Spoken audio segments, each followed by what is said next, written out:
Time is 7 p.m. We'll begin with the pledge.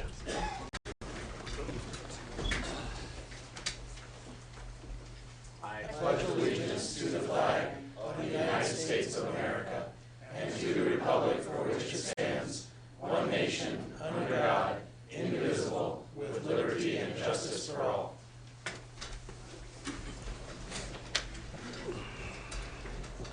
We'll call the meeting to order. The Opens Meeting Act is posted on the rear wall next to the agendas. We'll begin with roll call. Please vote for roll call.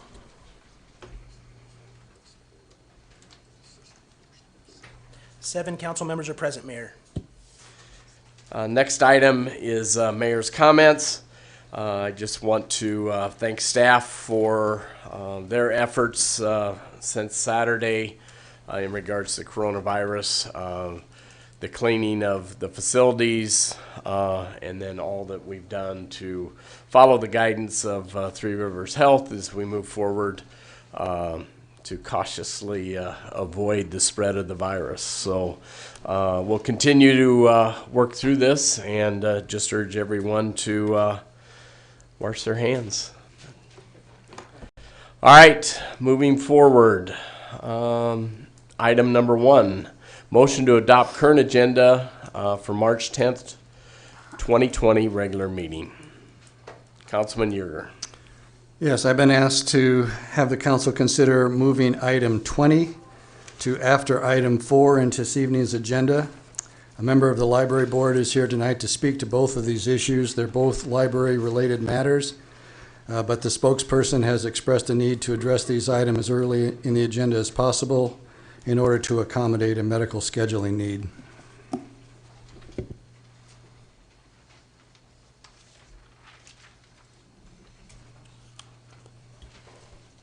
Mayor, you need a 2/3 majority vote to approve that. Is there a second? Councilmember Jacobus. I'll second his motion, sir. Cast your votes.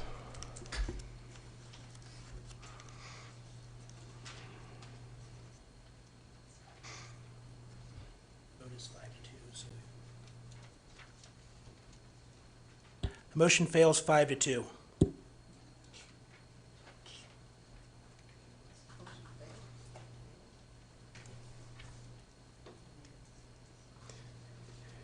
Any other items to move forward? I would take a motion to adopt the current agenda for March 10th, 2020 regular meeting.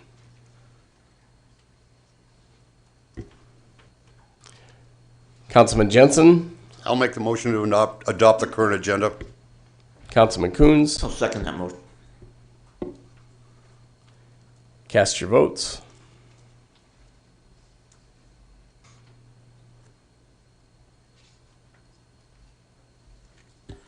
The motion is 5-2. It passes. Motion carries.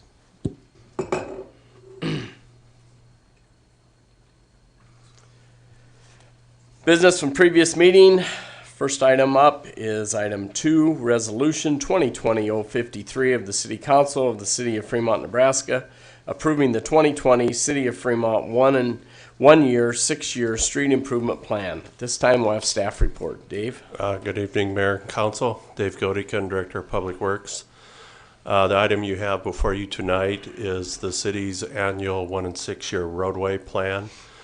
Each year we are required to have a roadway plan on file. That's federal requirement and state requirement because we get funding from gas tax dollars, and this is just showing that we're using those gas tax dollars in the proper place.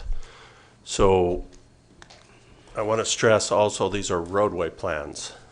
We do have a CIP that we do every year at the budget time. The CIP covers everything from buildings to roadways to storm sewers to drains to everything. This is for roadways and then associated drainage with those roadway projects. So to start out, I'm going to kind of flip to the back here. The projects we did last year, we worked on pedestrian signal project. That was the Broad Street project on 16th Street and on 9th Street, basically by the auditorium. The Rawhide Creek Bridge, that's the bridge that was replaced up on Summers Drive by the Country Club. East Military Avenue, that was an overlay project, grant to Claremore. Broad Street, and technically this one's still under construction, but that's the work that the state has been doing south of basically the viaduct on Broad Street. Lincoln Park First Subdivision, this is a private development, but this is the cul-de-sac that was put in up on Lincoln Avenue north of 23rd Street. And then Morningside Point subdivision, again, that's a private subdivision that was at Morningside and Luther Road. Those are the projects that were completed last year, not necessarily all the ones that were started, but those that were completed. Projects we have in the program for this year. First project is Luther Road South, Morningside Road to Samuel. That is that segment of road between Deerfield subdivision and the new Morningside Point subdivision. It's a short little section of road that actually is out for bids right now. We're opening bids for that project this week. Anticipate summer construction. Bell Street, Linden Avenue to 23rd Street, that's an overlay project. On Bell Street, I heard from the contractor yesterday they want to start 1st of April on that project, so that project will be starting very soon. That is a mill the existing asphalt off and replace it with new asphalt, and then there's some curb works, replace all the sidewalk ramps with ADA compliant handicap ramps, and then there's a little bit of traffic signal work, redoing the loop detectors on the traffic signals. Johnson Road South, Jack Sutton Drive to Morningside Road. This is a project that was started last year, replacing the what was a rock road from the Jack Sutton Drive to Morningside Road, replacing that with a concrete road, 3-lane concrete road with storm sewer. That project will be starting here as soon as the weather clears, most likely mid-April. Bell Street Viaduct, this is a project that we've had on there for a while and we need to move forward this year. It needs some rehab work on the Bell Street Viaduct over the UP tracks. The Tech Park, this is 29th Street from Yeager Road to extended Lincoln Avenue, and then Lincoln Avenue north from the end of the pavement right now, basically about 26th Street to 29th Street. That project is under design right now, and we will be going out for bids probably within the next month. Deers Parkway and 23rd Street Signal, that's a project to basically rehab those signals that are up there, replace the controller box, replace all the electrical work in there. The poles and mast arms and everything will remain. It's just to go in and renew the inner workings essentially, because it's been there for a long time and we're starting to have shorts, and the controller that's in there is getting pretty old. 16th Street, Colson Avenue to Nye. This will be an asphalt overlay project. I'm not certain we'll get to this one this year, or it is our hope that we will, but I've got it on there just in case we get that one and we get a contractor to do that work. I mean, we're getting a little late in the year to get contractors lined up, but be moving that one forward. And then the big item at the bottom is Highway 77 Southeast Beltway, $40 million. That's the project that we've partnered with the state of Nebraska Department of Transportation to build the Beltway. That one will be bidding out soon. Anticipated construction to begin this summer. It's a multi-year project. The other private developments that I have down there is Morningside Crossing. That's the private development that's out at Johnson Road and Morningside Road, Sunridge subdivision. That one's essentially finished. There's just a little bit of work out there that hasn't been completed yet. Brooks Hollow, second edition, same thing. That one's going to be going here pretty soon. Country Club Estates, this is the subdivision that's out by Washington Heights, Ridge Road, and north of 23rd Street. And then Hidden Brook subdivision, which is that cul-de-sac that was just approved off of 29th Street, west of Yeager Road. I'm not going to go through all the out-year projects. That's year 2 through year 6. I'll just kind of hit the highlights. The Rawhide Creek Trail, that's a project we've been working on for a long time with the Department of Transportation. They are in the right-of-way purchasing phase of that project, and when that's all put together, they will go out for bids on that. They don't know the exact date yet because it just depends on how long and how difficult it is to acquire property for that project. I've added some projects on this year. I call it down towards the bottom. I'll just start at the bottom. Repair downtown alleys. Our alleys, this is just specifically in the downtown area, from basically Military Avenue south to First Street, from Broad Street to basically D Street. The alleys that are going through that area are in dire need of some reconstruction. So I put that on there so that we can start looking at replacing some of those. That may not be total replacement, it may be replacement of half alleys, that type of thing, improve the drainage, those types of projects. 16th Street from Bell to Broad, that is an overlay project. When I brought this 1 and 6 to the Planning Commission, one of the Planning Commission members suggested that we add that one. Repair and rehab traffic signals down the 23rd Street corridor, similar to what we're planning on doing at Deers Parkway. Just start taking those on 1 or 2 at a time and doing rehab work on those signals over the next coming years. First Street from Bell Street to Main Street, that would be a mill and an overlay of the asphalt sections of that roadway. Clarkson 6th to 23rd is similar. That would be an overlay of the, or mill and overlay of the existing asphalt sections. And then what I'm calling the Northwest Fremont to Highway 30 Expressway, this would be basically another exit route from the that northwest corridor. Without the viaduct project being approved on 23rd Street, it raised some issues of how do we exit and enter that area, with trains in there. And this would be basically looking at different ways of modifying the roads that are up there right now and get them out to the highway, what is Highway 30 today, which will become a county road when the Highway 30 Expressway from Fremont to Schuyler is finished. And the rest of the projects that are on there are projects that we've had on there in years past. And then they just kind of keep moving up as we finish projects that are in the 1-year plan. So each year we add projects and eliminate projects as we complete them.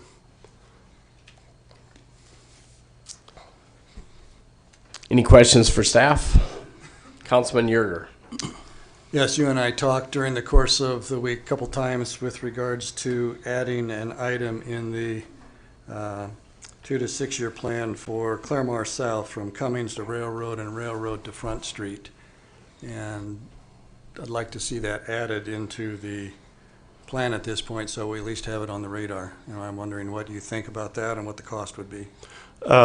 Yeah, we did speak, and I've given some consideration to that project. That's kind of a two-phase project. The roadway part, those are all gravel streets down there, and it's a pretty heavily used commercial area. There's a lot of big trucks going in and out of there, particularly with the SCS operation in there, and there are a few grain haulers, but not many, actually get into that section. And the road gets in pretty bad shape, especially this time of year and during the wetter months, because it's just those heavy trucks are hard on that road. So having said that, yes, it does need to be paved, and then there are some issues as far as the right-of-way that, like we discussed, there's only half a right-of-way on Railroad Street.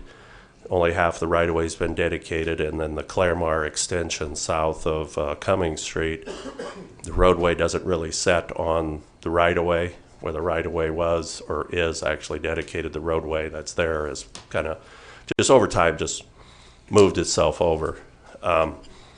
Having said all that, yes, it's one that does eventually need to be paved, and we can put that on there, but however, with the caveat that there are some serious stormwater issues down there, and you can't solve really one without solving the other. If we put a paved street in there, the folks that are down there that are getting inundated with water every time it rains will get inundated more. because we're really not adding water, but it's going to get there faster, you know, because instead of coming down, kind of finding its way down a gravel road and through the ditches that are there, it's going to hit the curb, hit the curb line and come straight down there. And eventually it's going to flood over the street or flood the street farther down the street, farther down the way where it's not flooding now. So we can't really solve the paving problem without solving the stormwater problem. And that's what really kind of puts this one on. You know, it's a roadway project, but it's also a major storm sewer project. There's a number of different ways we can look at it. We can look at detention on site somewhere, but the area that we're going to need the area we're going to need for a detention cell is going to be quite large. We can run the water up to the 5th Street ditch, but we already have issues up there. Or where the water wants to go is to the southeast, but that's where the railroad tracks are. So somehow or another, we need to figure out how to marry all those issues and make this so that it works without making the situation worse than what it is today. So the number that I spoke to you about earlier, about, you know, when you look at the stormwater in there, I think you're probably looking at around $1 million. I haven't done a real detailed cost estimate, but at this point, I would put $1 million on that project.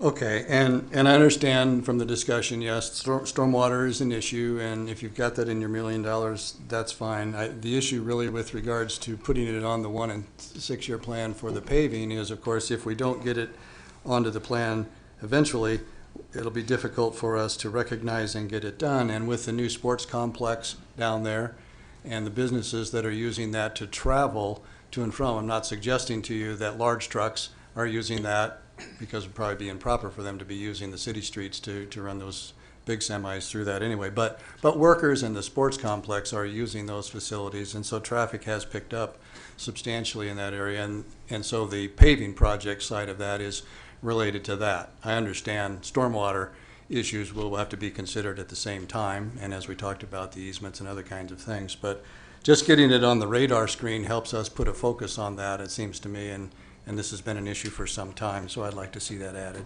Okay. Dave, correct me if I'm wrong, wouldn't we set up a paving district?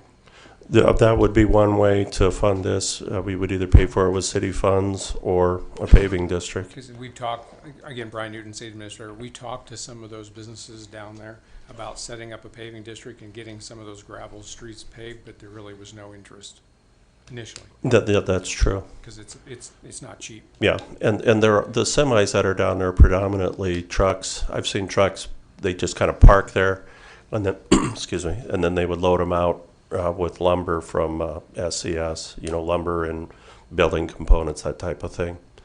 And even though it's not necessarily a truck route, I think what the ordinance says is something to the effect like using the most direct route to your site. So trucks can use that if they're going to SCS. Do you normally put paving districts in this plan? Yes, we would. Anything that's a roadway project, we wouldn't put necessarily this if it was just strictly a storm sewer project. That would go in the actual CIP. But excuse me, since it's married to a paving project, the two would go together on the roadway plan. Councilman Yerger? So I'm curious then, do I need to make a motion to have this appended to the 1 and 6 year plan? I'm not sure that's what was done at the Planning Commission, but I'm willing to do that if we need to formalize my request.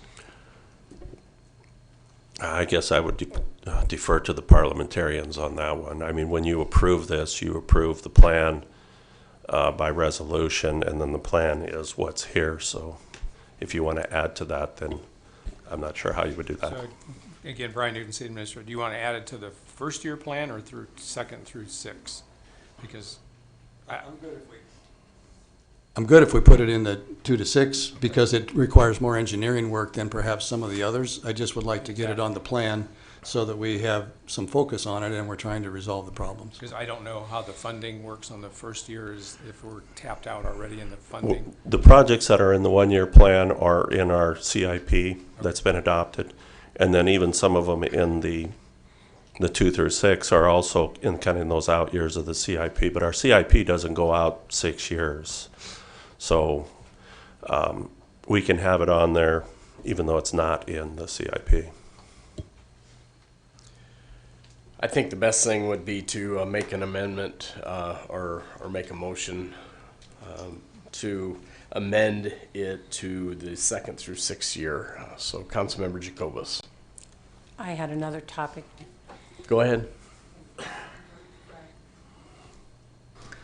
Okay, then I would I would make the motion to add South Claremore from Cummings to Railroad and Railroad to Front Street as a item in the 2 to 6 year plan with regards to proposed paving.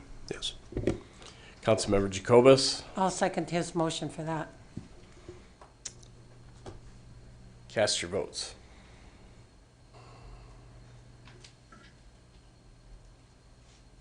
The motion carries 7-0, Mayor. Councilmember Jacobus.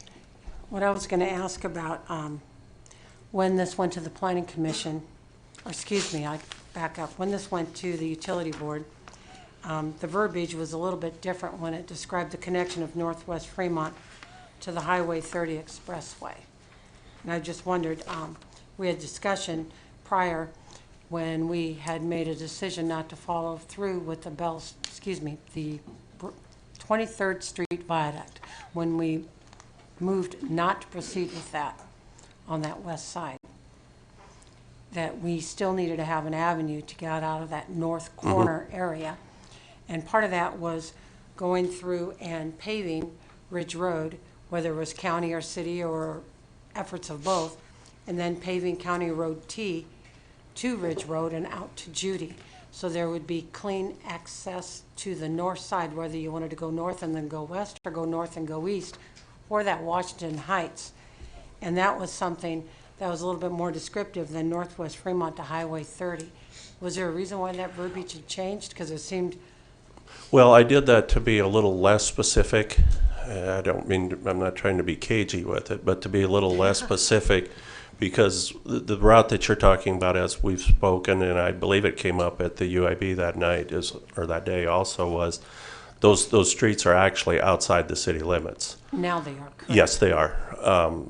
And as the Country Club Estates, I think that's the subdivision that's on later tonight, as that fully develops out, they will develop out all the way to Ridge Road up to kind of where that drainage ditch is. So most of that section of Ridge Road will be in the city in the next, however long it takes for that area to develop. Right now, we are in the city up to, basically it's that last house that kind of sets up against Washington Heights there. There's the row of houses along Ridge Road. That's all in the city. And then there's a little frontage road that goes from Ridge Road to what I'll call 23rd Street. That's that diagonal road that runs along the north side of the airport. So I put it in there to give me a little more wiggle room, because since that's all in the city, those roads could be paved, and that could be used as because essentially if you're coming out of that area, you're going to come out to Ridge Road anyway. And right now the only way you can come out is at Iowa Street. That's East-West Street. And then you can go north on Ridge Road. You can get onto that gravel road. That's that little connector road. It doesn't really have a name on the map. And then tie on to 23rd Street, get over to what's now Highway 30. What you're speaking about is taking County Road T, Ridge Road, and making a connection over there. If that for some reason that doesn't work out, this gives me a little more latitude to look at either one of those, or there may be other options as well. To bring County Road T and Ridge Road out to Highway 30, even if it's not a highway, the state does retain controlled access along those roadways. Mm-hmm. So we would have to work with the Department of Roads to make a break in the controlled access. At this point, let's say things stay the way they are today, we would have to work with the county as far as, an agreement to pave a county road and make those improvements, because they are county roads at this point in time. If we stay on the south route, that's all entirely in the city, and then that can be done with, and there's no need for access control as well. So I did that just to kind of give it a little more leeway as we move forward and kind of plan this out. Is 32nd Street inside city limits? up there by the tech park, is that city limits? 32nd Yeah. Street next to Fountain Springs Apartments, which is west of Yeager 32nd Road. goes on along the north side of Fountain Springs, and then it proceeds The gravel, all the way over towards the road that's Lincoln. not built, you mean? Correct. No, that Go is to not Lin- in the city. I think we the have city that on- limit line goes, no, the Tech Park project is 29th Street from basically 29th Street, which is south of the Fountain Springs apartment, over to Lincoln Road. That is in the city. Well, we have 32nd Street and Lincoln Road on the one-year part of this 1 and 6. And I had thought at one time in discussion that 32nd wasn't within the city limits up in that area when it got towards Lincoln. But So those surprised. roads will never be built until we do annex it either. I mean, as we develop, or that land develops, we're not gonna develop it, but as someone develops that land, it would be annexed, and then Well, my those roads point could is be that's paved. 800,000 in the one-year plan for something that's not in the city limits. Not in the 1 year. Tech Park, 32nd Street and No, Lincoln Road. but that is 20, but that's not 32nd Street. It says 32nd Street. Oh, then that's an error. Then that should be amended too. It should say 29th Street. I apologize. Mine says 29. And I've got an old copy. Okay. Yeah, it should say 29th Street because that is the 29th Street. And as far as the Luther Road South, they have access now off Morningside, that's concrete. Is there any wiggle room on getting anything moved up and paved? With one of Brad's concerns, that gentleman is not the only one that's along that area of Cummings Street that is having issues with drainage. And we allowed property to be built up that's causing stormwater issues down there to over deluge what's been done in the past on a business. And those businesses that are kind of holed up down there, they're taking the brunt of some construction and it's causing some adverse impact.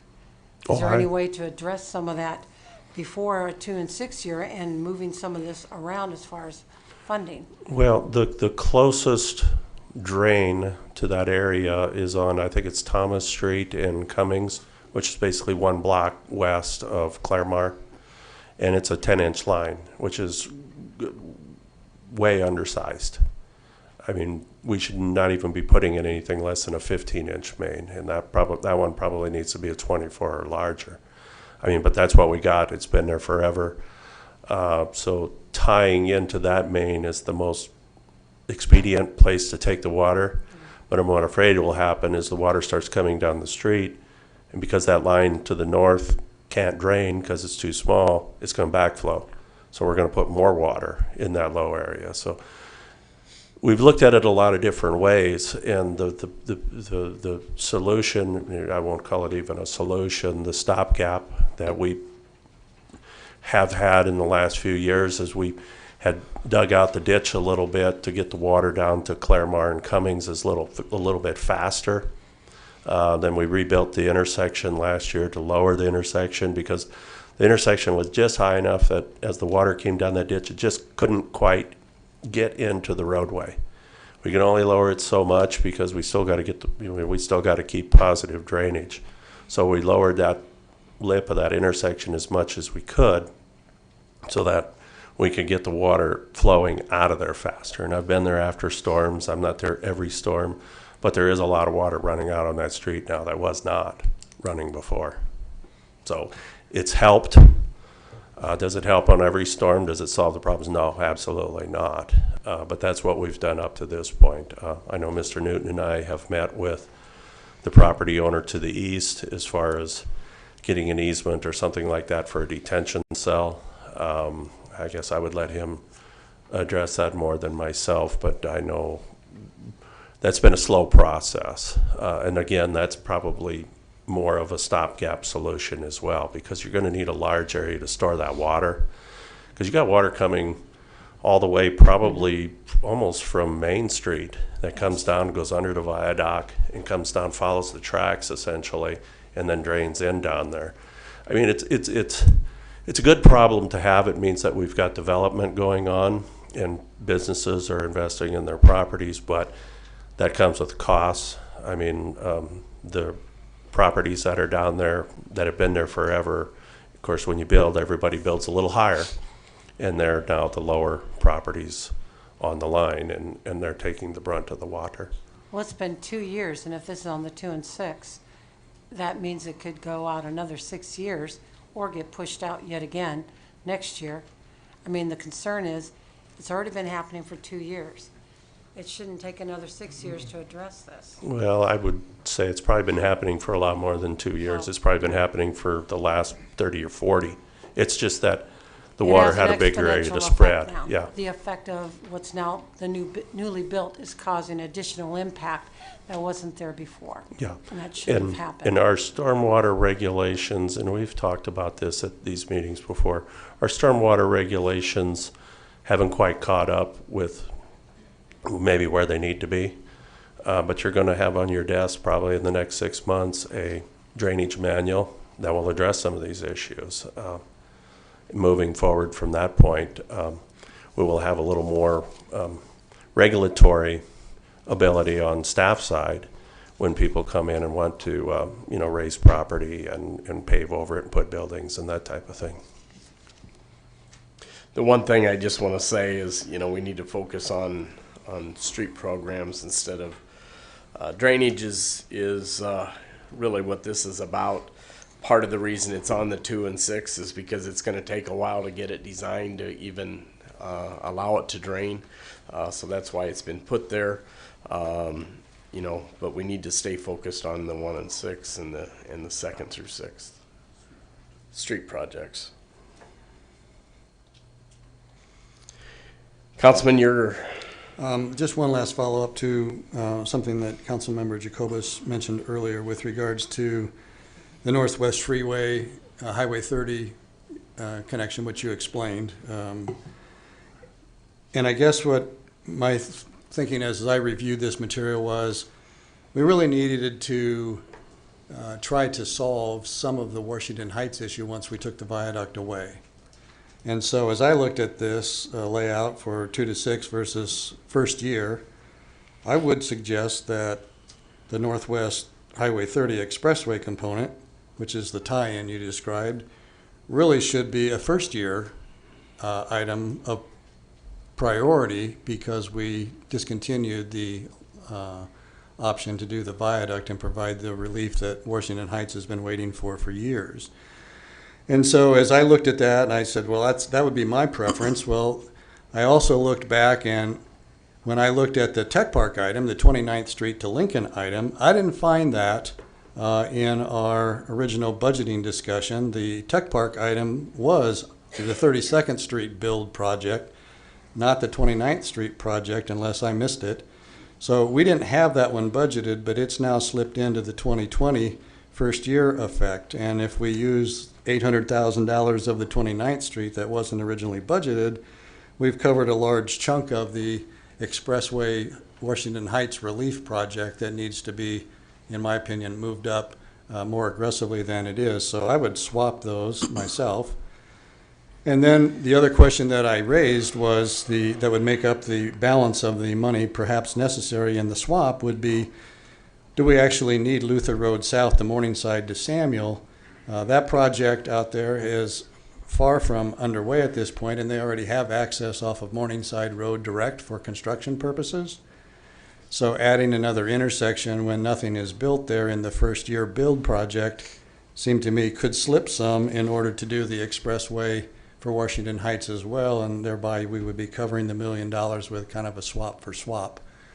And if I had anything to say about it, that's my recommendation. We would change those around. The one thing to stress is in the tech park, we are going out for a request for proposal for the Joint Law Enforcement Center that will require 29th and Lincoln Avenue to be in there, entrance into.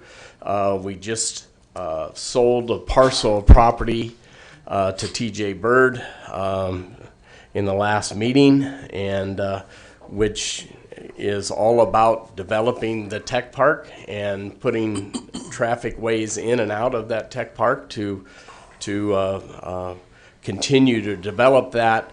and stay on that timeline to fill that tech park. So that's definitely where the tech park is went. In regards to Luther Road, Morningside to Samuel, we spent I don't know how many nights, but almost 3 months of last summer going over Morningside Road alignment, what it was going to look like, how long it was going to go, what we were going to do, how we were going to budget for it. And as we went through that, the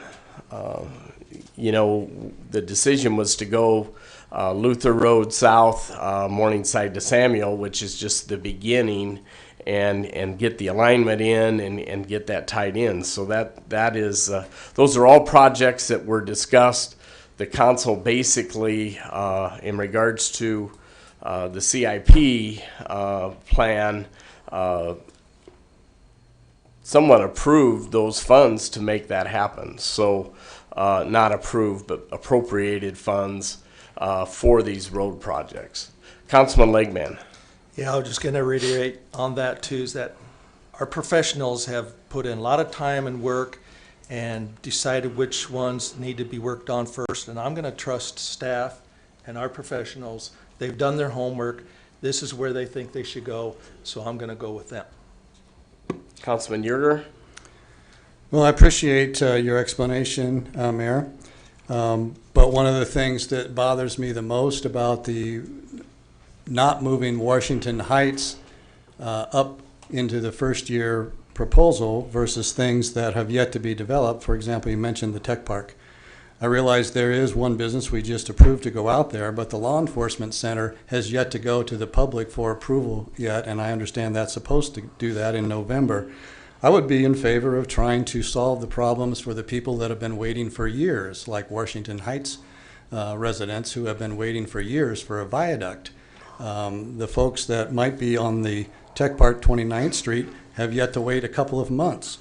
And when we were talking about the Luther Road extension in the budgeting process, I specifically asked those questions and was told, not to worry, we're not locking this in. We'll discuss this again in the 1 and 6 year plan. And here we are. And so now I'm suggesting in the 1 and 6 year plan that maybe we should treat that as a secondary rather than a primary 2020, and being told, well, we approved this in the budget plan.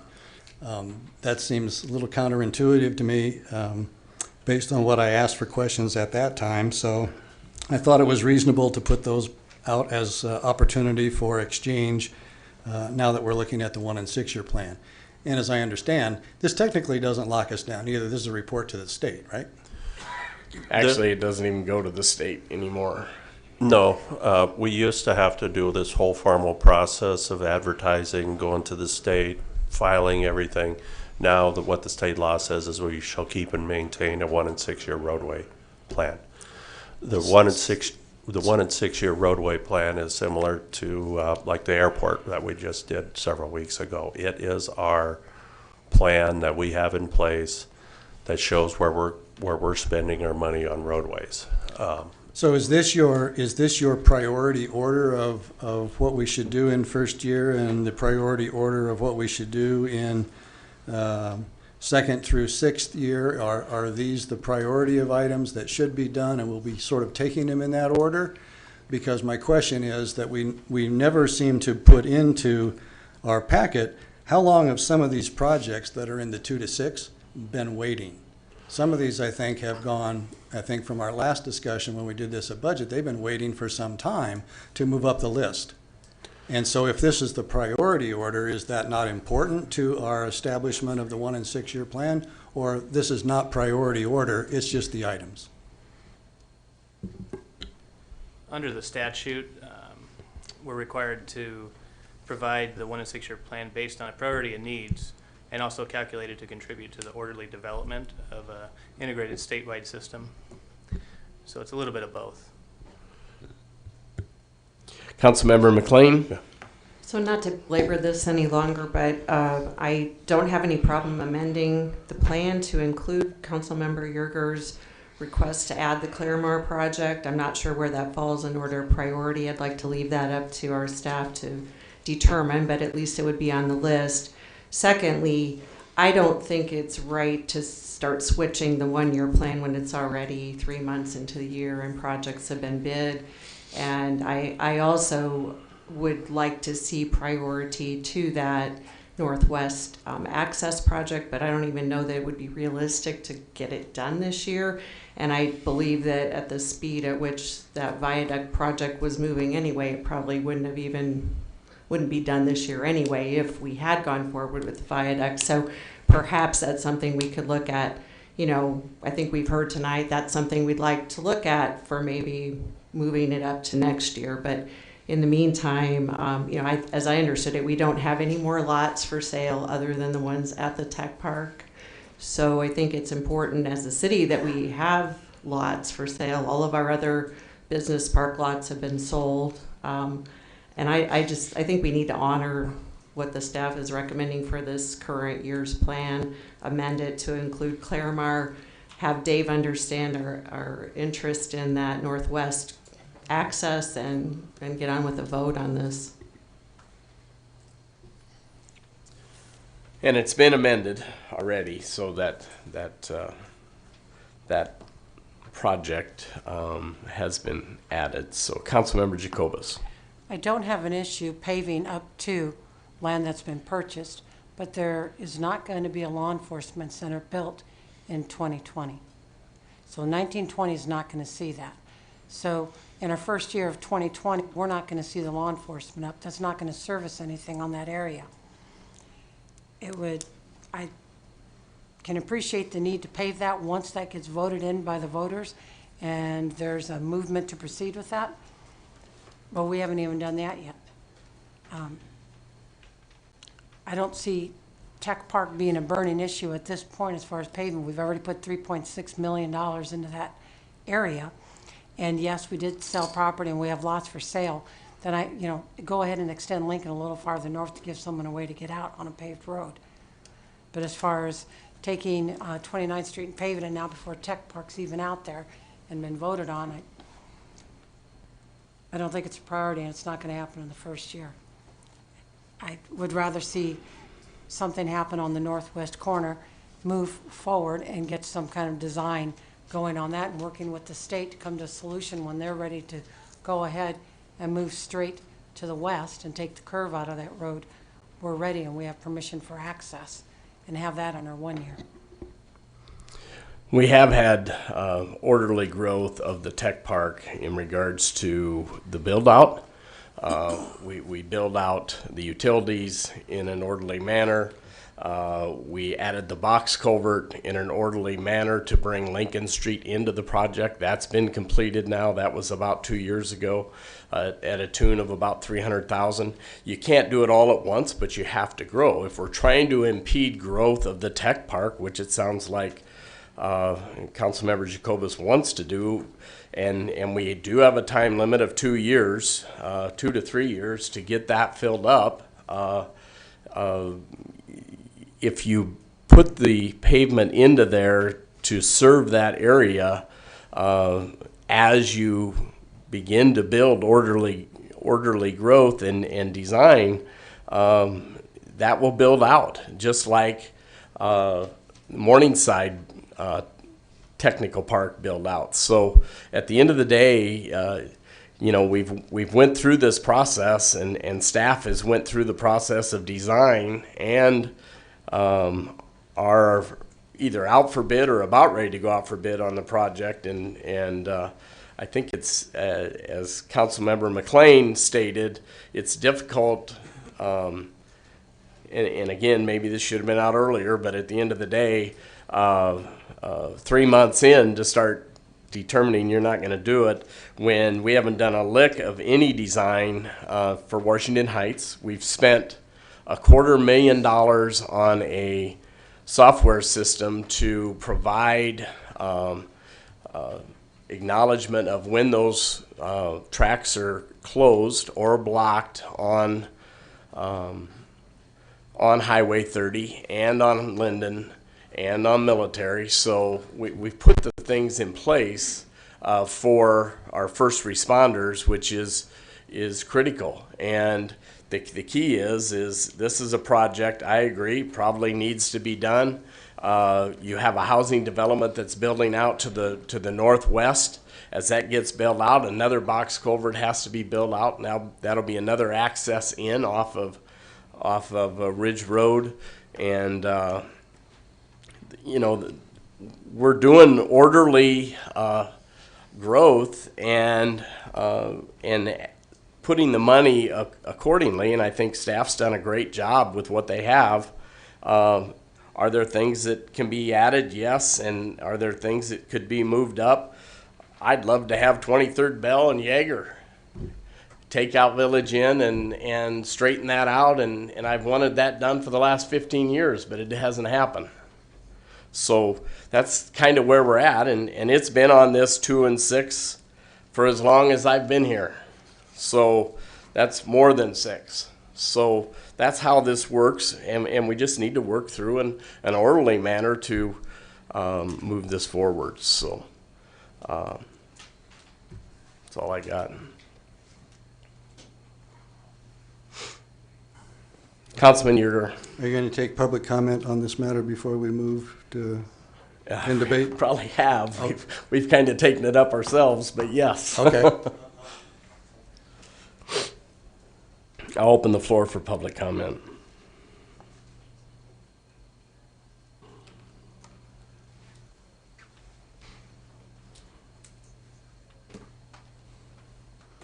Denise Guy, 2550 Deerfield Avenue. I've really been confused on Morningside Point. That initially when we saw the plans, phase 1 of Morningside Point was going to be apartments right there at the corner of Luther Road and Morningside Road. And then there was a discussion of putting off having Luther Road extended. But they said no, they couldn't because there wasn't any other access in for construction. Well, then all of a sudden the paved roads came in, and yes, there is that access because the talk was at the time that they didn't know for sure where they would align that with Morningside Road because the other side of it's commercial. Okay, so now there are paved streets. Phase 1 isn't going to be apartments, it's for sale. And Samuel is close to 2.5 feet higher than what we were told that it would match up with Deerfield Avenue or Morningside Road. So our concern is what's true. It's just been beyond knowing what we've seen for plans and what's being done. So I could see that, yes, Luther Road could be put off for the fact that there are a lot more problems here. And yeah, I'm just really confused on it all.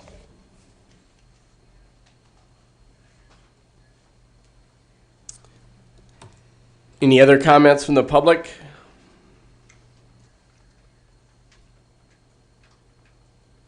Comments from council? Councilmember Jacobus. This is the first time that we've considered the 1 and 6 at this level, and I can appreciate Councilmember McLean's comment 3 months into it, but this is the first time we've heard it. And I don't have issue with developing Tech Park. I'd like to see it so that we don't have to pay any money back.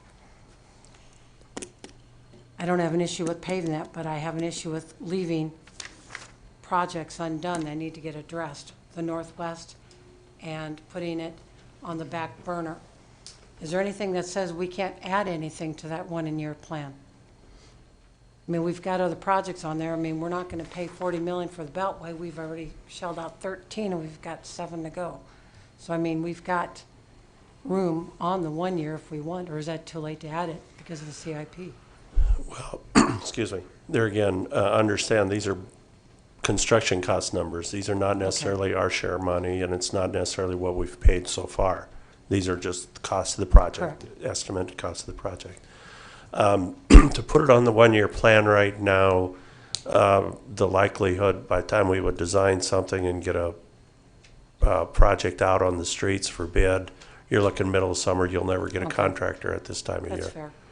And going back to some of the comments earlier, this is the time of year that you do a 1 and 6. Now, there again, when the state changed their requirements, they kind of left it up in the air on how we do 1 and 6 now. What it says is you just shall have one in place.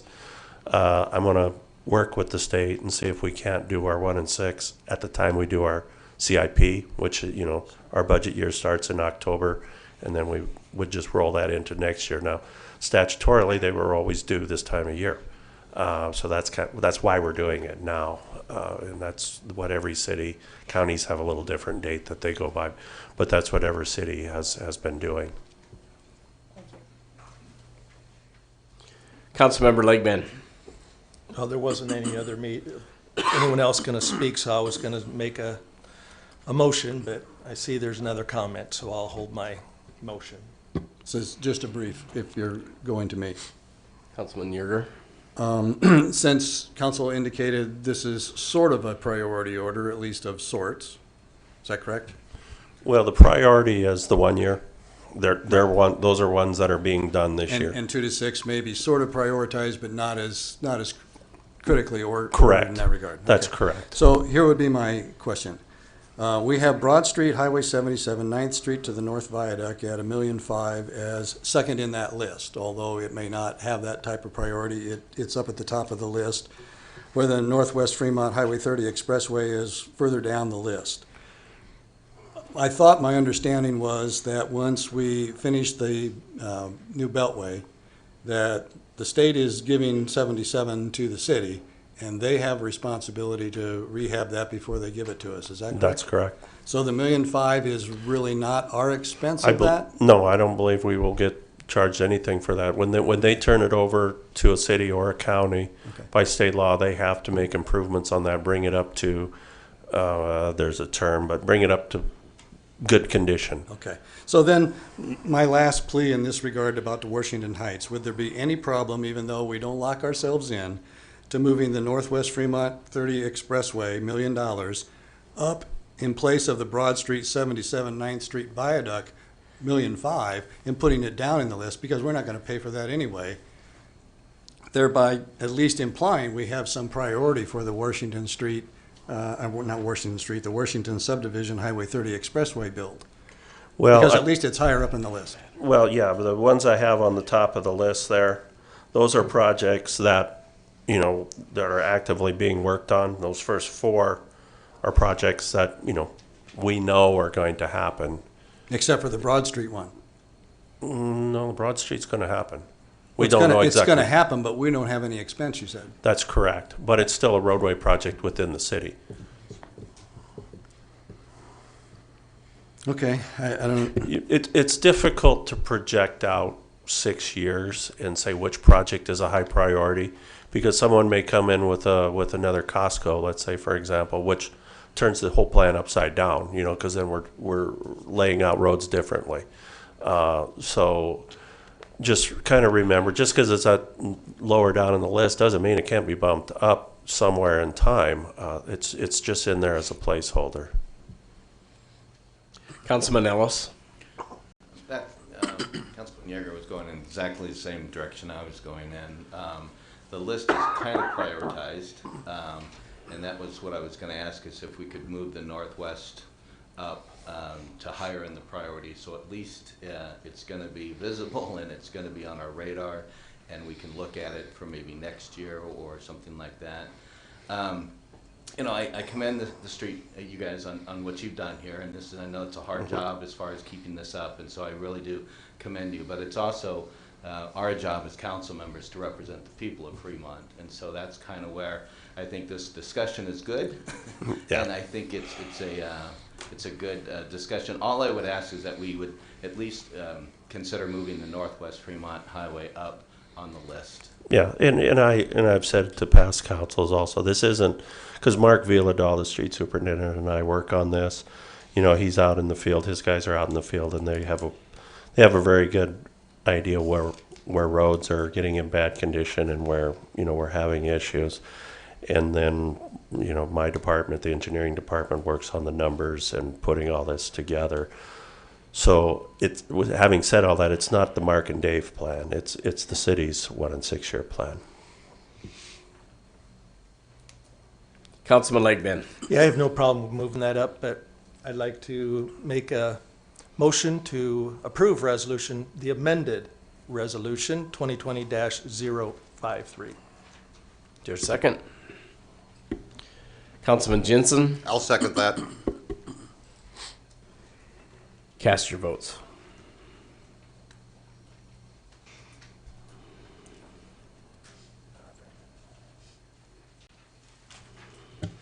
Motion carries 5-2, Mayor.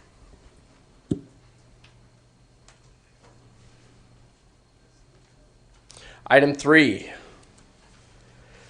Resolution 2020-040 to accept itemized statement of cost, complete cost, tentative schedule of assessments, and set date of Board of Equalization for Sanitary Sewer District Number 704-18. This time we'll have staff report. Again, Dave Godican, Director of Public Works. This is kind of a procedural item here. This project was set up as a sewer district a year ago. We went out for bids. We have constructed this particular job. What it was is to build a sewer line down the alley. The alley is between Park Avenue and Broad Street and 18th and 19th Street. The project has been completed. We've paid the contractor. It's been accepted. What we're doing now is we're setting a date for the Board of Equalization where we would set the assessments. There's a 30-day requirement in there, so assuming a positive response tonight, we would have this advertised in the paper. We would send out letters to the people within the district, and then April, I think the date's in here, I don't remember. I think it's the first meeting in April or the second meeting in April, we would have the Board of Equalization then. Any questions for staff? Councilman Yerger? And those that are going to be assessed are already committed and aware, at least generally, what the amount of cost that they're going to be assessed are, even though they haven't been formally notified? When we did the original district formation, we do the same process. You send out letters, you advertise it in the paper, and we also send them cost estimates. And these cost estimates are actually lower than the ones that we sent out originally. The project came in really well. We had a good contractor on this job, did a very good job. Thank you. Any other questions for staff? Councilmember Jacobus? I just had a question. What is the length of time to pay this assessment off? It's, their total max is going to be this $9,221. I believe it's 10 years. 10 years. I don't, Jody, is that correct? That's 15, okay. I stand 15. corrected. And they're aware of the amount was higher, but now it'll be a little bit, they were all aware of this. We sent them an estimate, a year ago, let's say, and then we'll be getting letters. The letters will go out this week with the final costs in here. Did you have any opposition at all? Gosh, we're going back a ways. I know there was some of the people verbally weren't necessarily in favor of it, but what was going on is there was a sewer line that was collapsing and there were a lot of issues in that alley. So I think when it all came down to is people really did understand that this had to happen. Didn't have a choice. Okay. Yeah. Thank you.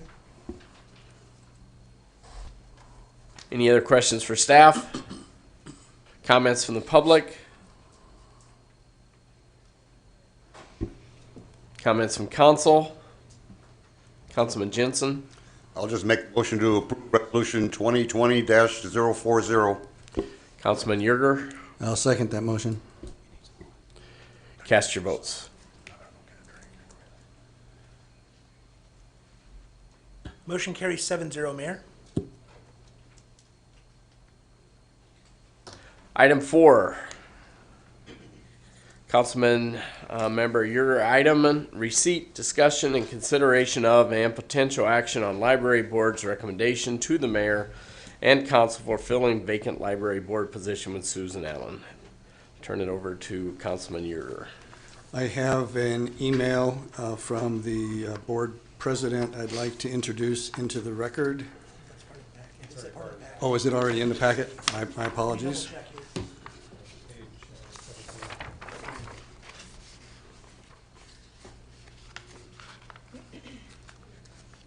Okay, thank you. I'm glad that's in there.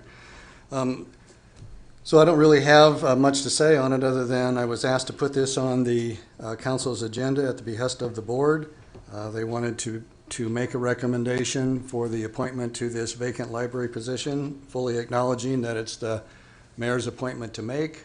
They're hopeful that a recommendation by the board would have some weight, and to that I would ask the members of the library board or the library director that are present to speak to this. If they're here, if they may want to speak to it directly themselves.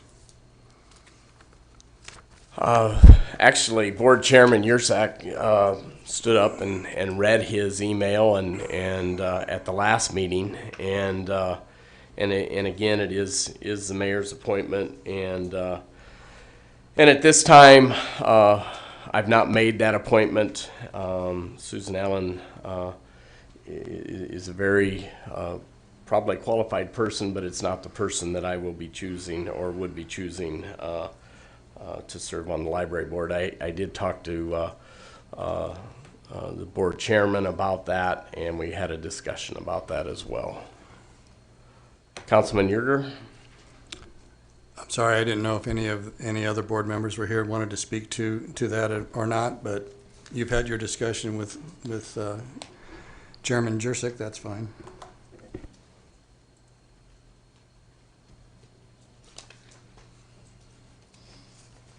So with that, since it is a mayor's appointment, we'll move to item 5. Asked for item, oh, that didn't pass? I No. guess that didn't pass, my bad. Mayor Getchman item, receive audit report for year end September 30th, 2019. At this time, we'll have staff report. Jody? Good evening, Mr. Mayor and members of council. Jody Sanders, Director of Finance. We have Shannon Barber, Audit Associate, and Colby Jensen, Audit Manager from BKD, who have finished up the audit, and I'll turn it over to Colby to present the report.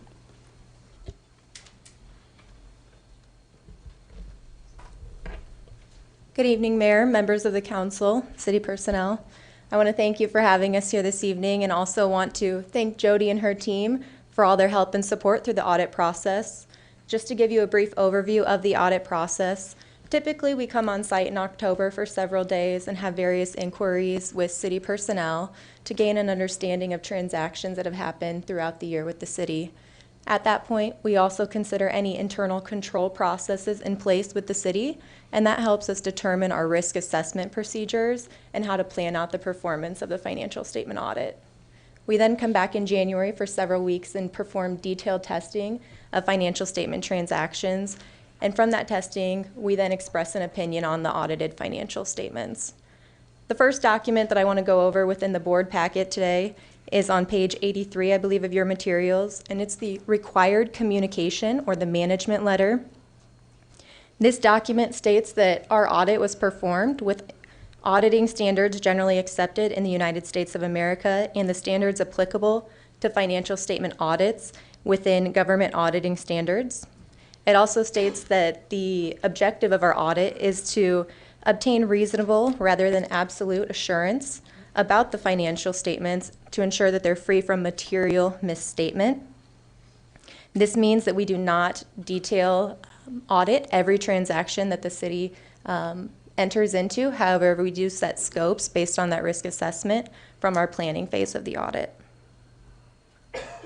In addition, the responsibility of the financial statement truly lies within city management and those charged with governance.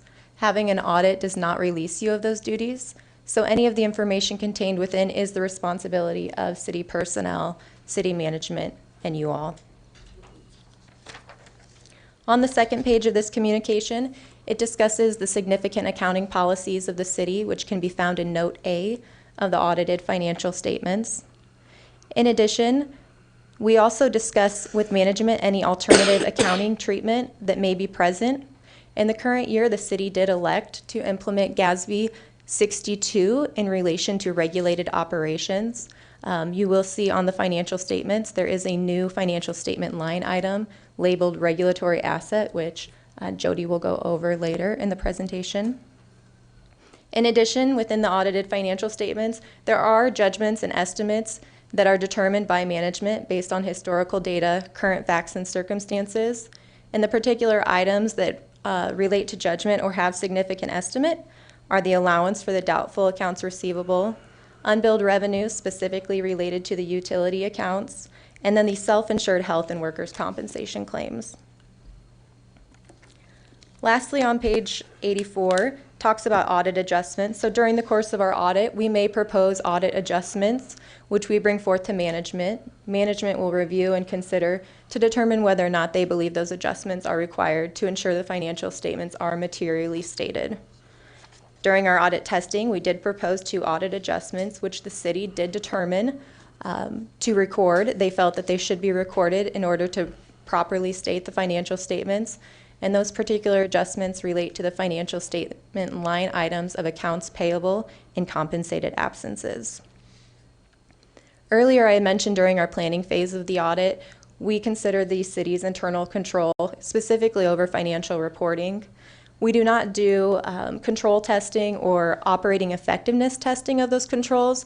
However, we perform limited procedures to determine if there's any control deficiencies that may be present. During our review, there were no items that would rise to the level of a significant deficiency or material weakness. However, as stated under the other material communications, there were deficiencies, however, not to the level of significant deficiencies or material weaknesses that we did discuss with city management, and that's consistent with previous years. Lastly, on the bottom of page 85, talks about new accounting standards that will be effective for the city in upcoming years. GASB statement number 84, specifically related to fiduciary activities, would be effective for the city in September 30th, 2020. And then GASB statement number 87, specifically related to leases, is effective for the city's fiscal year, September 30th, 2021.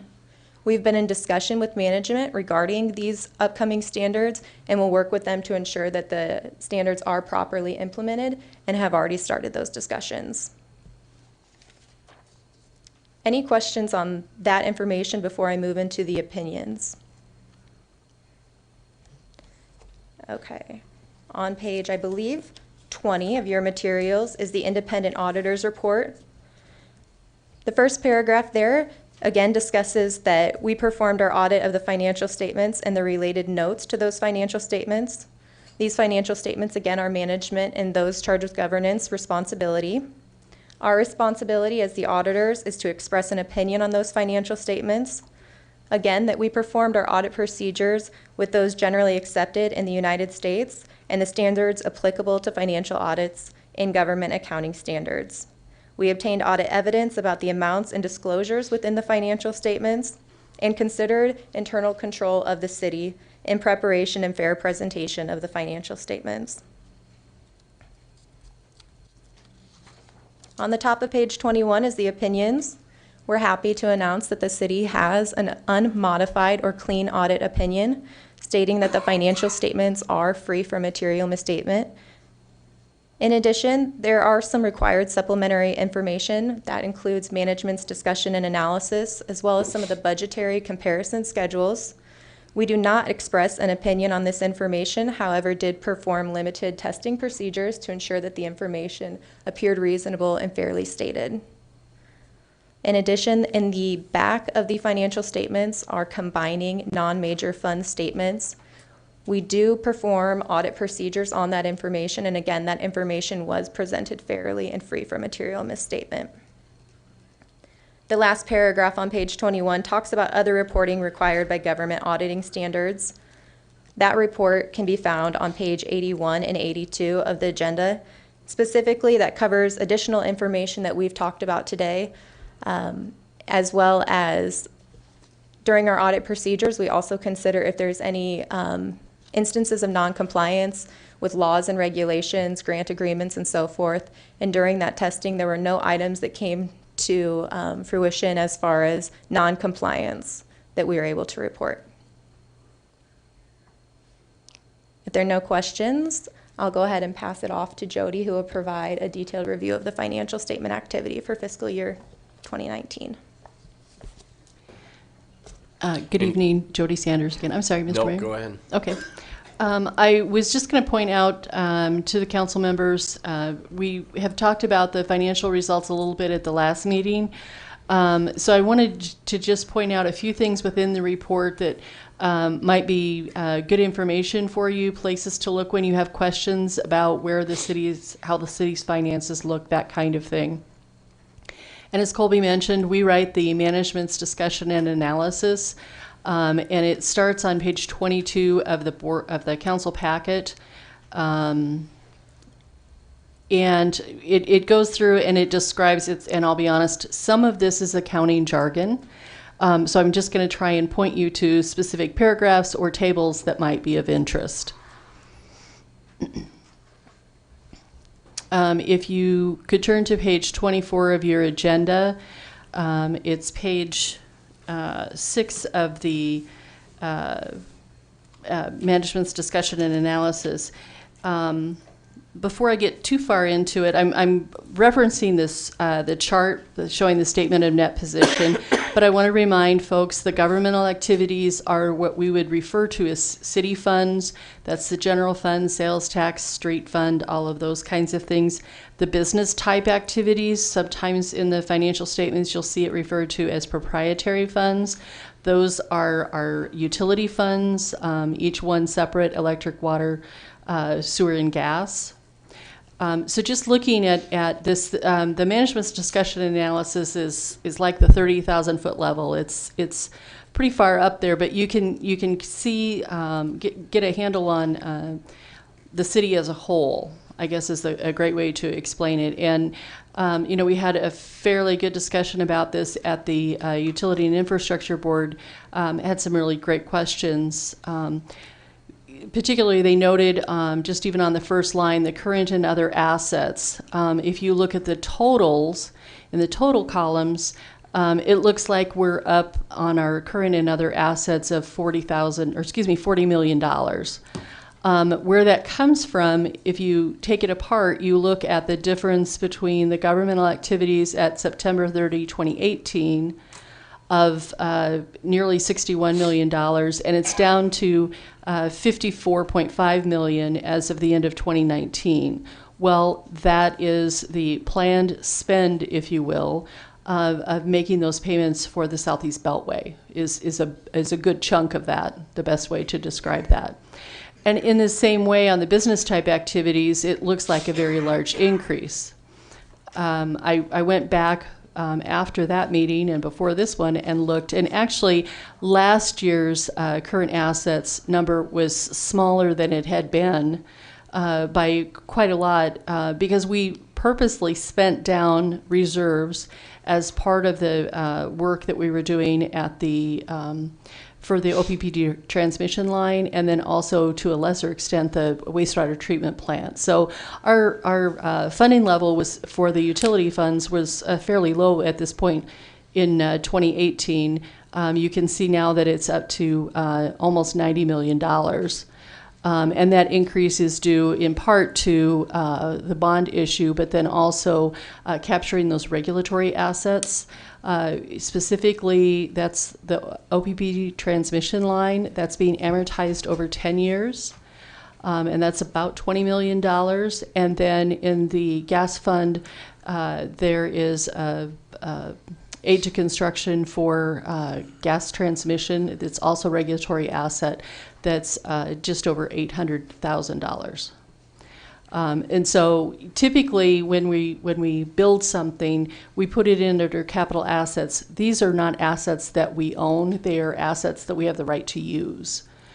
So that's why they're showing up in the current and other assets as opposed to the capital assets line. But you can still see significant growth in the capital assets, particularly on the utility side, for the work that's being done at the wastewater treatment plant. Not to belabor that whole point too much, you can go on through, and as I said, this is very summarized information, but you can see that the city's unrestricted net position is $84 million. That's amounts that are available to be spent for city operations and in investment in buildings and infrastructure and whatnot. The city's, if you're looking at the city funds, specifically our unrestricted fund balance is $24.5 million. And that represents, I believe it's 77% of the normal operating expenditures in a year. And usually we would expect that balance, well, I wouldn't say we would expect that balance. A minimum preferred balance is about $20 million, or 20%, sorry, 20% of the expenses that we would have for the next budget year. And we're at 77%. So the city itself is in great stead. The other charts that you see kind of give you a snapshot of some of the activity. One of the things that I would point out to you at the bottom of page 8 of the report, it's page 26 on your agenda. The very last paragraph talks about, it's a narrative. I understand that not everybody's a numbers person. So this part describes what we have available for spending. We have the amounts, for example, restricted for debt service of $130,000, restricted for street improvements, $9.7 million. So, you know, if you're more of a word person, this might be a place that you could kind of bookmark. And as you're kind of wondering how the city's doing, this would be a good place if you're kind of puzzled when you're looking at a balance sheet. Moving through the management's discussion and analysis, we do point out the capital assets placed in service, as well as those that are projects that are continuing. There's a little bit more detailed information on page 49 of the report, not in your agenda, but page 49 of the report that includes commitments and contingencies. Those are contracts that council has approved that as of September 30 were still open, so it shows how much had been spent and what's left to spend on some of those projects. It also, there's a recap of our debt service, and obviously we issued the bonds for $40 million last December, so you know, it had a significant impact. And our revenue bonds for the utilities is literally just shy of $100 million. If you add in what we have on the city side to finish off paying Splash Station, we're at $101 million in bonded debt. That sounds scary, but when you look at it, particularly on a governmental side, we do not have much debt at all to speak of compared to our sister cities. We also go through the economic factors and some of the conversations that we had during the budget time, and the rates, the utility rates changes that have been put into place. And then we go into the reports themselves. These are a slightly different presentation than what you're used to seeing on the interim statements. If nobody had any particular questions, I'll just kind of breeze by those since we've kind of talked about results at the last meeting. One report that doesn't typically show up that may be of some interest is the statement of cash flows is on page 39 of your packet. And it's page 21 of the financial statements, and that we're required to report this for just the proprietary funds, but it gives you an idea of kind of the flow of cash throughout the year for the city. So you can see the bond issue dollars coming in. You can see the purchase of property and equipment. The new line that, one of the places that the new line that Colby mentioned, the regulatory asset acquisition, the transmission line in the electric fund column obviously is more than $4.2 million. We had already paid about $14 million in the prior year.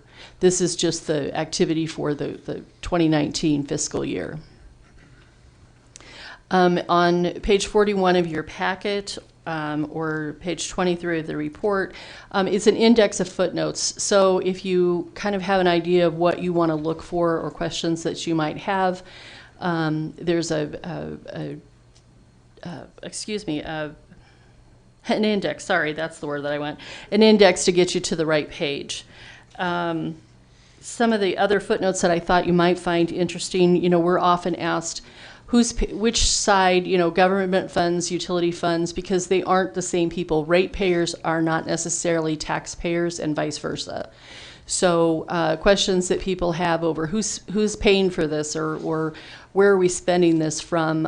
If you look at pages 44 and 45 of the audited financial report, or note C9, it shows the due to another fund and the due from another fund activity, as well as operating transfers between the two environments. So that's basically a recap of how we're tracking money back and forth between the governmental funds and the business type activities. I've already mentioned contingencies and commitments. That's on page 49 of the report. And then Colby briefly mentioned this, but I know there's been some interest in, for example, talking about the activities at the airport is an example. Right before the last report that or the first report that Colby presented, but it was at the back of the packet, are the combining balance sheet of the non-major governmental funds. So that's all of the funds that we, as a city, keep track of. And it's got a traditional balance sheet, and then it's called a statement of revenues, expenditures, and changes in fund balance. In the business world, you'd call that an income statement. But it can give you a little bit of an idea of the activity through the funds, including the Keno Fund. Let's see, economic enhancement, the money, the transfer coming in from the utilities of $100,000 this past year. And I believe we had one $60,000 loan that was advanced in the Economic Enhancement Fund. But a little bit more detail. These numbers are summarized and brought forward into the statements that are earlier. But if you're interested in particularly the activity in a particular smaller fund, these are the non-major funds, that's the place you'd want to look. And the only other comment I have is, well, two, I guess. One, I want to thank Colby and all the staff at BKD. They've done a wonderful job, and we really appreciate the fact that as a regional firm, is it regional? National. Excuse me. As a national firm, what they bring to bear, particularly as we're moving through some of these, implementing some of these new GASBs and whatnot, the tools that they have available to us are going to be very valuable to us. The other thing I wanted to note is, a lot of us are electronic, but if council members could let me know if they wanted one of these for their credenza, dust, to collect dust or what have you, I can make these available to the council, but you just need to let me know who wants them. They are on tonight's agenda. They will be under the financials section, government financials section in the on the website for the public or anybody else to see that. I would anticipate we'd have that up tomorrow. Are there any questions? Any questions for Jody?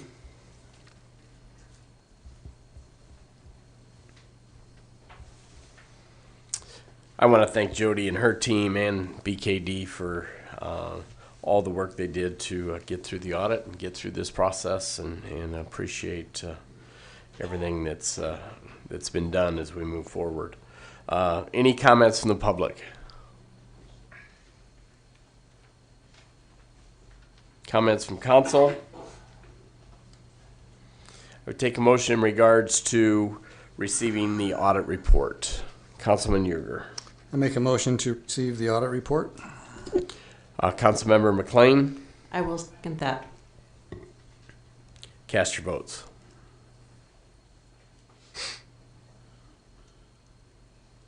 The motion carries 7-0, Mayor.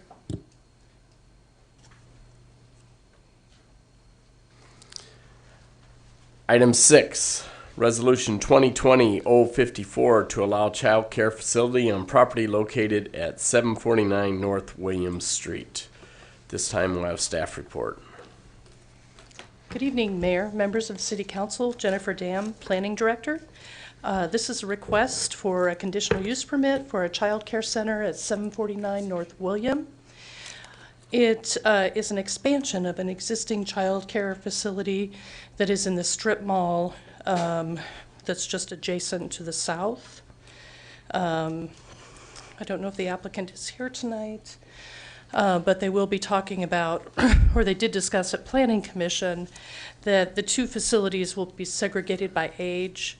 So you'll have younger ones at this facility and older ones at the other facility. We did have some concerns about the parking and the operation and how the circulation would work.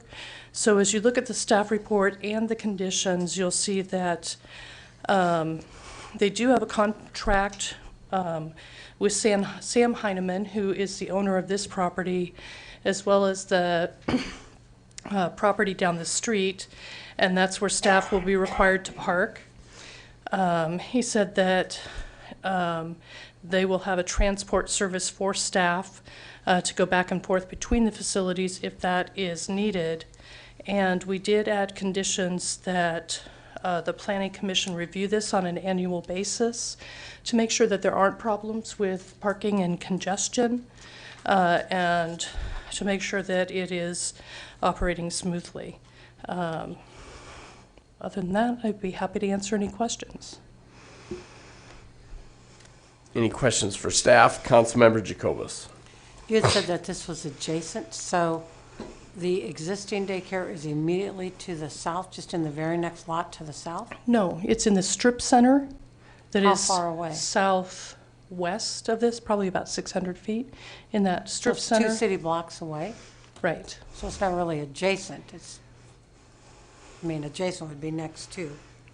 But anyway, difference in terminology. There was some verbiage in here that the staff recommended the conditional use be reviewed annually to ensure parking, and I didn't have a problem with that so much as that if there's a change in ownership of the property or management of the daycare, that a new conditional use would be required. Doesn't typically the use itself, isn't it granted for the building or the land itself? And so that if it remains, say, dormant for a year, then a new conditional use if they want to resurrect it or alter it? That's an issue that has come up with this particular council in the past and has been a concern that uses not necessarily run with the property or with the land, but that they be assigned to a particular owner. We wanted to make sure that this continues to be associated with the lease for the parking with this particular property owner. So we wanted to make sure that there was adequate review should it change hands.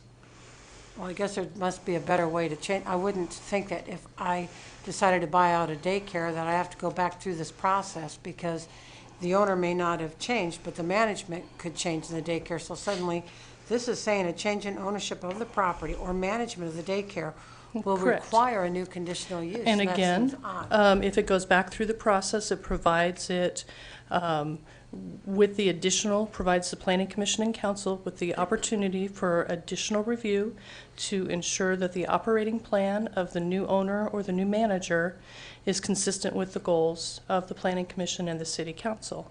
That's an issue that has been brought up by councilmen in the past. On what And we're project? trying to be respectful of associating the conditional use permit with the owner so that there would be a definite end period for it rather than just having it be long-term forever with the property.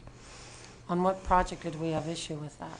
Mr. Yerger has had proper issues with assigning conditional use permits on a number of projects and having them run with the land instead of with a particular property owner.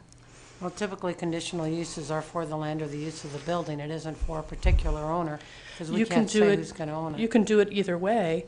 And so the question with a conditional use instead of a permitted use is something that's associated with the property and is allowed.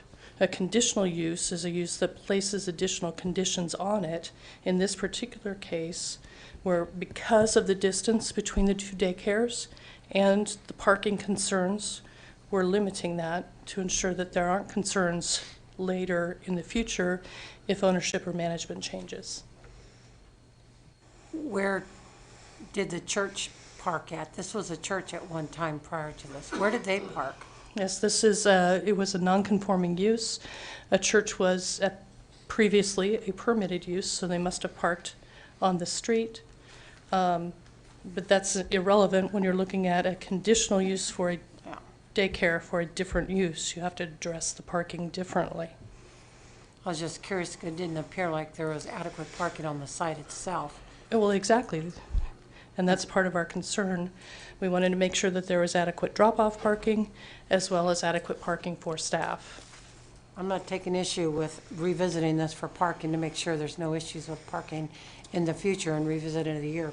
But I have an issue with revisiting it simply because an ownership change, or if, say, the owner of this parcel sells it, that there would be, the parking is one issue, but the ownership is another. Right, but if the owner of this property sells this property, there's no way to guarantee that the lease for the parking on the property down the street will continue. And that's what the primary concern is. We want to eliminate problems or concerns in the neighborhood. You've already got that built in, though. You don't need to do it a double-edged sword. You've already got that built in, that you recommend that this be revisited for the parking, period, and traffic flow. That's separate from ownership and management of the daycare itself. If you see it differently, that's certainly fine. It's the purview of the council. Any other questions for staff? Councilman Yerger? Yeah, you've indicated in your staff report and a couple of times just now in your exchange with Councilmember Jacobus, there was a parking agreement. Was that in the packet that was given to the Planning Commission for review? Because I don't find it in our packet. I'm just curious. Yeah, it should have been included in the packet. I don't with the see it in my Planning version Commission. unless I missed it. Yeah, there is a lease, and I apologize if it's not in this packet. There is a lease with Mr. Heineman, who owns the property on the corner of Claremore and 8th Street for 10 parking spaces. Well, I sort of remember discussion of that, either at the Planning Commission or not, but I just don't see that particular contract in my packet for Yes, our, and our assessment. They did provide a copy of the lease, and I apologize if it's not in your packet. If you can point it to me, I'd be happy to look at it now while we're talking, but I don't see that. So my original question, I want to get some clarity around is, this is UR zoned today. That's correct. And so is this being reviewed and considered as a residential home daycare in a UR zoning area, or is it being considered as a commercial zoning application? It's being considered not as a in-home daycare, it's being considered as a child care center. Okay, and following UR residential UDC guidelines then, is that accurate? Rather than any commercial guidelines, we're following residential UDC guidelines? Yes, it follows, and it's spelled out in the staff report, what requirements child care centers in the UR district are required to follow. Okay. Just wanted to be sure that we're on the residential side of this application, and those are the rules that we're attempting to apply here, because that's where some of my questions are going to go. So Okay. we are on the residential side, right?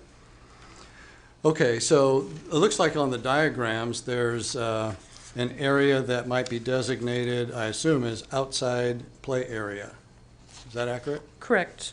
On my diagram, which is in color, it's in red. Okay.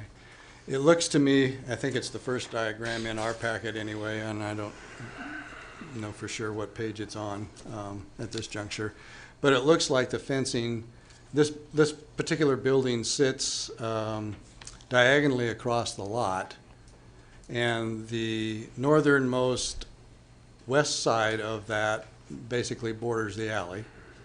Correct? And it's at that point that the fence is the dark line that's on this diagram, the fence that's proposed?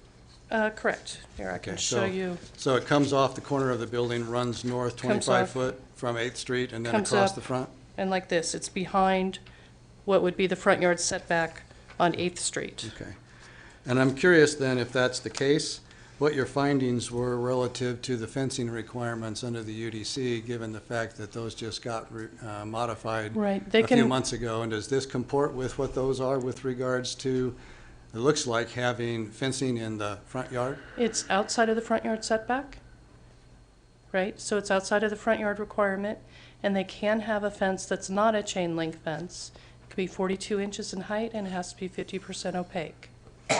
And the way it's going to be constructed is there would be no access to either the rear door on the northwest corner of the building, because it looks like the fence would connect before you get to an entry point, and it would connect on the front side of the building before you get to the entry point as well. Do they have access without having to take the children outside of the fenced area in order to get to the play area?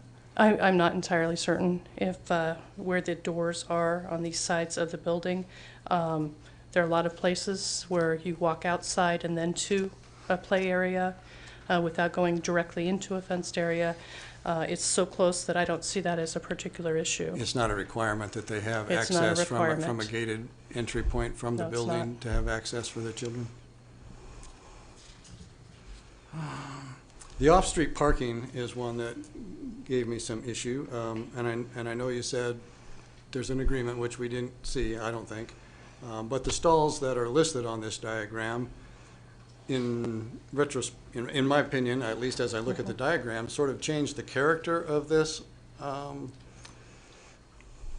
residential lot from that of a residential parking area with 3 stalls, that is 3 adjacent to each other, and not going to a garage facility at all.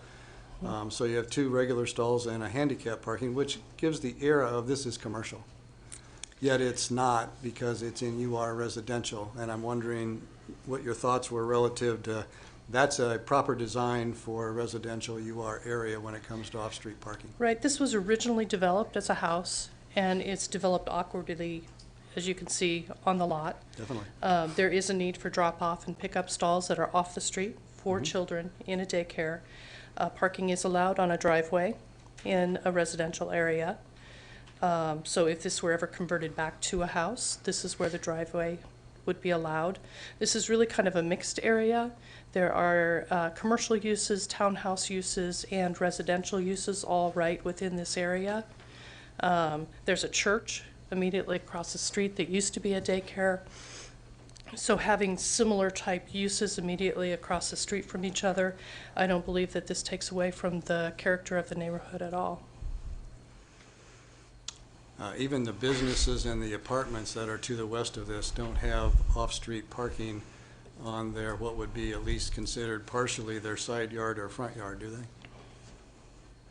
The church that's right across the street from this, that had previously been a daycare, has an entire parking lot. I understand that, that's but I'm talking in about, that area. I'm talking about the apartments and the law firms that are to the west of this. They don't have off-street parking of this nature where they have several stalls coming right off the street. There may be a couple stalls. I don't particularly recall if they do or not. I think the most relevant example is that church that's right across the street that has a large parking lot. I would consider that to be quite different than this. They don't have a large parking lot.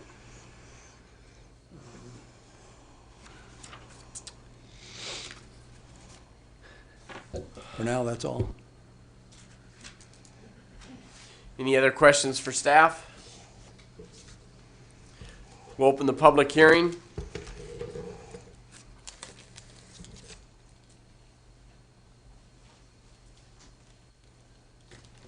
We'll close the public hearing. Any comments from council? Councilmember Jacobus. In regards to the resolution, I'd like to make an amendment and strike the last paragraph containing the word "whereas the planning commission recommended any change in ownership of property or change in management of the daycare center require review and approval of a new conditional use," simply because second paragraph above that, it shows planning commission recommended conditional use permit be reviewed annually by the planning commission to ensure parking and circulation flows smoothly. So based on what Ms. Dam had commented, it makes that last paragraph immaterial. So I make a motion to strike that last paragraph, whereas, that I read initially. Is there a second to amend?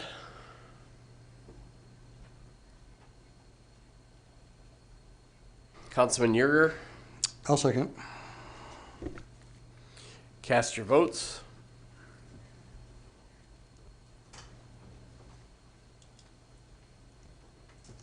Motion carries 5-2, Mayor.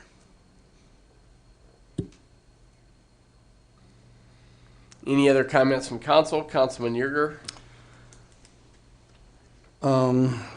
Just, I guess I call it a minor correction, but if we're going to take this resolution up, in the third whereas statement, the Planning Commission held a public hearing on February 18th and voted 7-0. I think you'll see that that's a 6-0 vote. And that's what their minutes showed as well.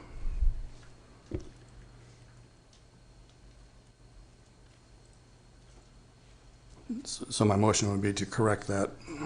Is there a second? Councilmember Jacobus. I second his motion. So now we have two amendments. Cast your votes.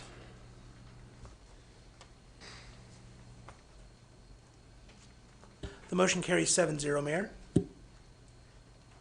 Any other comments from council? I would take a motion in regards to the resolution. Councilman Jensen, I'll make the motion, we approve amended resolution 2020-054. Councilmember Jacobus, I'd make a motion, or second the motion on the amended. cast your votes.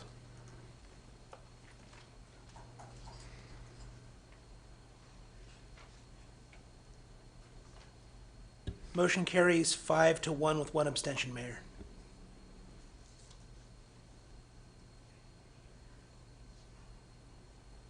Time is 8:41. We're going to take a 10-minute break.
All right.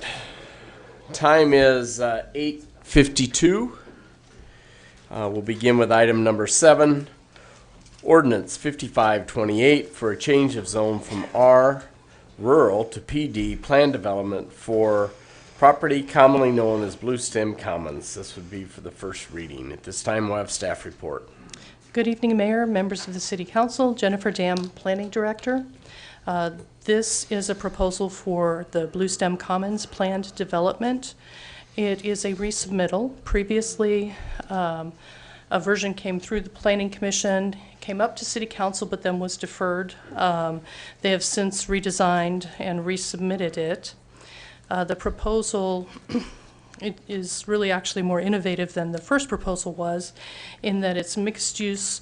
The proposed commercial uses will be in the community clubhouse to support the neighborhood. And then there will be proposed to have 63, get the right numbers for you here, row houses, 69 duplex and triplex units, and 8 apartment buildings with a maximum of 272 units. Again, within the development, there will be walking trail, there will be a pond as an amenity, a pond park as an amenity, and then the commercial area will be interior to the development. It will contain a maximum of 30,000 square feet, and the permitted uses will really be oriented to neighborhood residential uses such as a coffee shop or restaurant, convenience store, offices, doctor's office, things of that nature.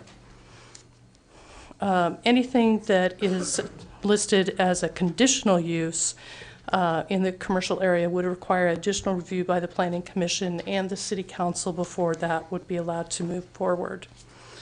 The homeowners association will be established to maintain the outlots, detention cell, and the trail. The Public Works Director was satisfied with the previous plan and had no comments on the revised plan. There were no objections from the police chief. There is a civil defense siren that has been provided at the request of the fire chief. And this is in conformance with the comprehensive plan, the land use map, as well as several of the goals of the comprehensive plan.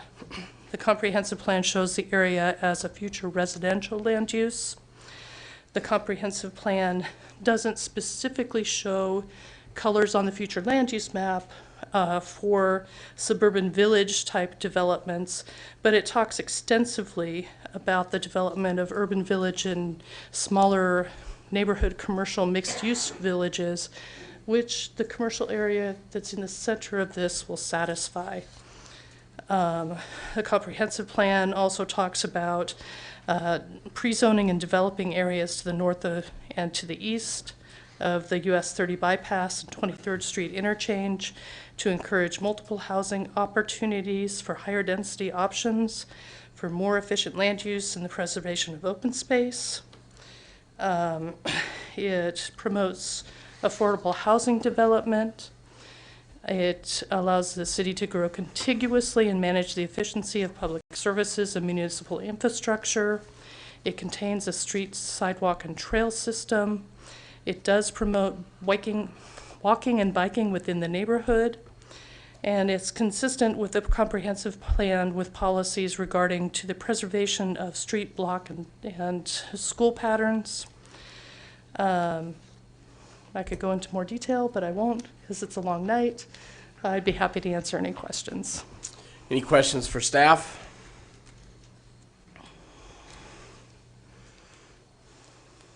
Councilman Yerger? Couple of preliminary questions for you.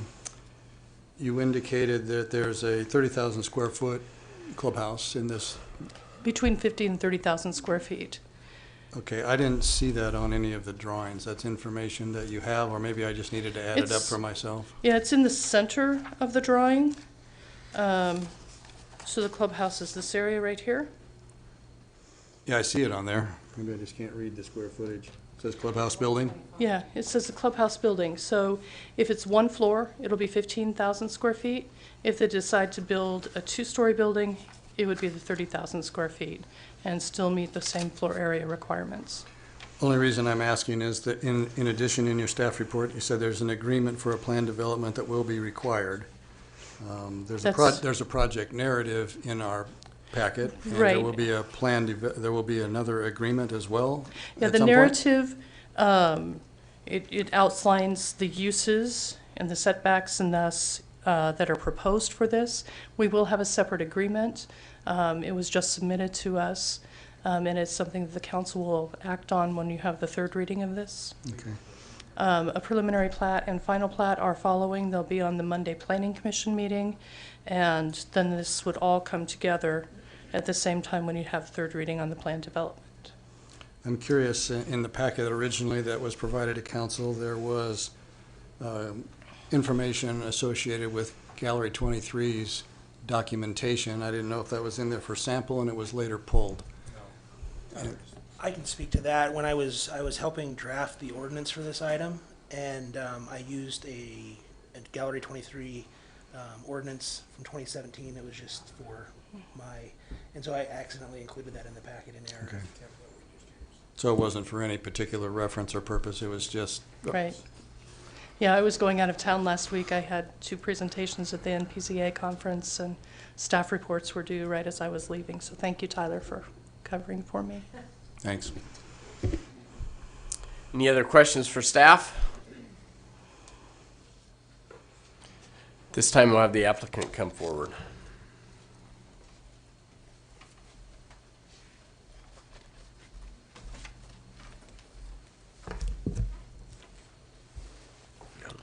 Thank you, Mr. Mayor, members of the council. My name is Tom Houston.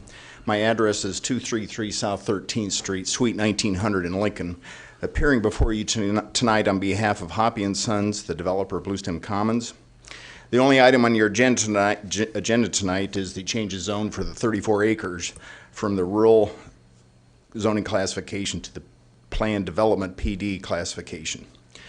The project itself is a planned residential development with a focus on workforce housing. It provides opportunities for rental housing and ownership. The project is comprised of 8 buildings, multifamily apartments containing 30 to 34 units each, and 69 duplex units and 63 row homes for a total of approximately 404 dwelling units. Of those 404, 132 would be home ownership opportunities. The Planning Commission has seen this project 3 times. The first hearing was on November 18th. Second hearing was on December 16th. There were significant changes to the project that occurred after the meeting on December 16th because of some of the objections voiced by some of the neighbors. It went back to the Planning Commission on February 18th, where the Planning Commission voted on a 5-to-1 basis to recommend approval of the change of zone to this body. I wanted to review briefly the significant changes that occurred from that meeting in December until the Planning Commission meeting in February. First of all, and most importantly, one of the objections we heard from the neighbors was the lack of transition from Luther Road westward, that the apartments were located directly adjacent to Luther Road. Those apartments were moved approximately 800 feet to the west, and so that they're over 1,000 feet, linear feet, west of the Ritz Lake lots themselves. One of the other objections we heard in our conversations with some of the opponents dealt with density.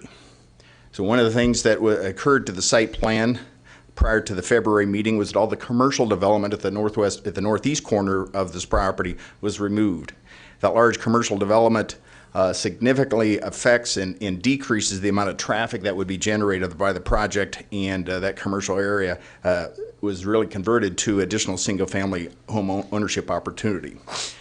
The other significant change to the site plan was that off-street parking was added to provide additional parking areas within the development for residents and their guests. So the planning director, Jennifer Dam, made several comments, and there's a couple that I want to reiterate dealing with the comprehensive plan. The city council in this action really serves as the legislature. You are taking a legislative action because you're asked to change the zoning ordinance, including the zoning map. The city of Fremont adopted its comprehensive plan, which is the guide for making these kinds of decisions, in May of 2012 when it adopted the Blueprint for Tomorrow. There's a couple points in that blueprint for tomorrow that I think are significant for your consideration on this change of zone. First of all, the future land use map of the comprehensive plan indicates that 34 acres in question is to be used for residential purposes. It's a very generic reference, but that is indicative into the future land use map for this type of use. One of the policies adopted and pronounced in the comprehensive plan is that it is intended to foster diverse housing types and price points for a broad demographic of the community. The type of housing that we're talking about here is really workforce housing. Workers within the city of Fremont will be occupying these units. One of the additional components of the comprehensive plan was to ensure that any development is compatible with existing development. I think the comprehensive plan has some good discussion about what constitutes compatibility, including buffering. I think the movement of the apartments westward by over 800 feet to create a 1,000-foot gap between that and any lots of Ritz Lake, I think is significant and certainly demonstrates the intent to comply with the comprehensive plan requirements. So based upon the staff report from your planning director, the project is consistent with the future land use map and the principles of the comprehensive plan. I wanted to mention briefly the housing study that was conducted in December of 2017, was over 2 years ago. That housing study indicated there's a 5-year plan to provide additional housing for the city of Fremont. It certainly is not unique to Fremont. This is an issue all across the state. I'm working with communities all across the state as they try to answer the bell for providing more housing within their community. That housing study indicated the largest challenge for this Dodge County is to provide housing for low and moderate income families. The snapshot of that housing study indicated that there's a need for 1,194 new dwelling units. That's a lot of housing. The last thing I wanted to mention is really in the staff report indicated that the fiscal impact would cost, that there'd be no fiscal impact to the city of city of Fremont. I got that in my brain. The developer will be obligated to make all the interior street improvements and anticipates using a sanitary improvement district to make those interior infrastructure. The developer also will be obligated to make street improvements to both County Road T and Luther Road adjacent to the development. At full build-out, it is anticipated, based upon the number of units, that this could add valuation of $50 to $60 million for the community. At that point, based on what I see in other communities, that's an opportunity for annexation by the city of Fremont. So the item they have in front of you is a legislative matter for a change of zone. The staff report of your planning director indicates that it complies with a comprehensive plan and also complies with the Unified Development Code. You have a planning commission that recommended, on a 5-to-1 basis, recommended approval of this project, and I would request your support for this change of zone application. If you have any questions, I'd be happy to answer them if I may. Any questions for Mr. Houston at this time? Thank you. Jake. Jake Hoppy, part of the development team. I live at 301 South 57th Street, Omaha, Nebraska, 68132. Is it possible to get the projection from the computer? From that, which one are you asking? Yeah, that computer. I'm excited to be here tonight to tell you about a project we've been working on for the past year. I'm going to attempt to be brief. These slides are part of that attempt. Otherwise, I can be a little too verbose. And I'm going to walk you through sort of the discussions we've had with the community, a summary, well, first of all, a summary of the development, some of the discussions of the evolution of how we've progressed through this progress, and reviewing the site plan that's been changed in response to some of the community feedback. I'm also going to talk about the development's attributes overall, and Jennifer did a nice job of summarizing them in relationship to the blueprint, and Mr. Houston did as well. And I want you to consider that what we've really focused on here was trying to meet a need that we heard from the community for housing that had the amenities and the characteristics of a neighborhood that people would want to live in, but at price points that were accessible to a broader demographic than some of the other housing that's been brought to the community. And that's been sort of the overwhelming goal of this project and process. So I'm going to start by kind of telling you what I think of this project and what it is. Really, holistically, we're looking at a market rate, conventionally financed master development.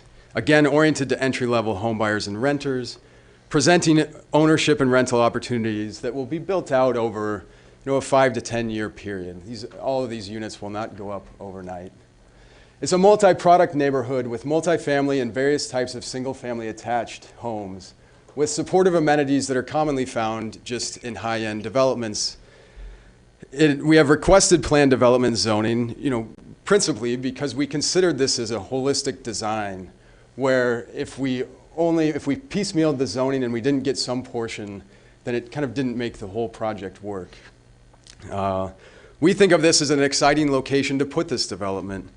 It conforms with the blueprint for tomorrow, is proximate to community amenities, and meets the city's goals for contiguous development. And we are a fairly, modestly say, fairly experienced development team, at least some of us. You can see Fred back there. He's got much more gray hair. With projects throughout the state, but really the anchoring element of those projects is a willingness to engage with the community to try and understand those community needs, always focused on delivering units that are accessible and affordable when those are the opportunities. So very concretely, we're talking about 272 units of 3-story multifamily rentals, 69 units of single-family 2-unit attached. I know the semantics get a little complicated sometimes, but these are individually plotted townhome lots. 63 units of single-family 3+ unit attached. These we would anticipate for sale or rent depending on the market, but certainly available for sale. Again, individually plotted. We have moved the commercial space into a clubhouse leasing office building, really to reinforce trying to pursue commercial uses that augment the neighborhood and might be thought of as an amenity, things like childcare, a coffee shop, other sort of retail, community-based services. And then we had some space to lay out a couple of parks, one kind of a walking park and lake, the other one a multi-purpose amenity space to add that neighborhood character. I want to just present the site plan. You can see, it's just a different version here, but not everyone can see the poster. It's hard to do steadily, but you see the multifamily is now moved off. This range here is over 1,000 feet. You see the amenity space in the center, over the 4 acres of amenity, and supporting that commercial space as well. You see the duplex or townhome lots here and the row home lots here, Luther Road. And then this is really the north undeveloped area of Ritz Lake. We would share the north entrance here of Ritz Lake. So the preponderance of Ritz Lake, just to orient you, sort of is that square there, if that makes sense. So just to give you an orientation of where things fit. We picked this site because we thought it presented an ideal residential community for what we were trying to do. It conformed to Fremont's future land use, is contiguous to existing infrastructure, and is actually in a census tract that through some various ways has been prioritized for development. So that's how we sort of immediately identified this space as an opportunity. It also presented itself as proximate to what we thought of as desirable amenities. It was 1.5 miles from different services like a public park, 2 public schools, 3 parochial schools, urgent care, supermarkets, other retail. It avoids the 100 and 500-year floodplains, something that's important to us. And as you looked around and tried to identify space to develop, it was also available and at a price that supports the goal that we had as developers. The plan that you see before you, we're going to talk about it in 2 stages, but is the result of considerable community engagement. We bought the land about this time last year. We immediately set out to have qualitative discussions. We'd seen the quantitative work that had been prepared in the Hannah Keelan report. And we wanted to find out if that quantitative, those numbers were supported qualitatively. And so we set out and we met with approximately 20 different folks from a wide variety of different local institutions, from nonprofits and quasi-governmental organizations to the business community, to folks who understood the housing market in Fremont. And we said, what should we do with this space that we purchased? We then took those ideas to the city and identified a planned development as a path forward to turn those concepts and the needs into reality. We sat down and sketched out what we had planned and presented it to the community. We presented it to the community in a forum where we invited everyone within a mile radius of the space to give us feedback and walk through some preliminary site designs, which are very similar to what we ended up with. And we sat down with the development team of our neighboring development, first in their home, and then they joined us at the community meeting.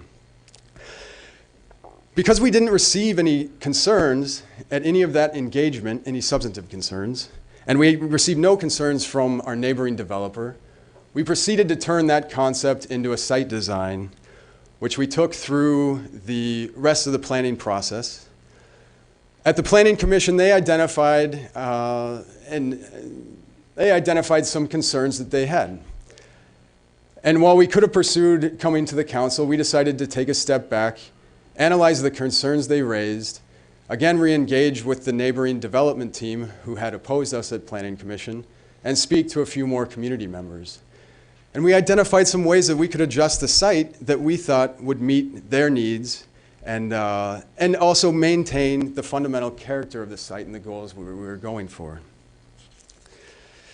So we delayed taking it to council, and we took 3 actions to address the neighbors' concerns. We increased the buffer from our multifamily to the neighboring development. We increased the single family and the opportunities for home ownership. We ensured that there was some more flexibility on the parking so we could handle periods where there may be more parking stress, I would say. And we reduced the effective density of the development. And obviously, as Jennifer recounted, we received Planning Commission approval. So this is a previous site plan. This is a test of my excellent PowerPoint slide making skills. You can see we removed the corner commercial and that made that an opportunity for single-family homes, therefore reducing the density at peak travel times. It reduces the car count by over 60%. The biggest thing, it's hard to see, but we shifted that multifamily from this area over here, presenting over 1,000 feet then to the neighboring lot lines.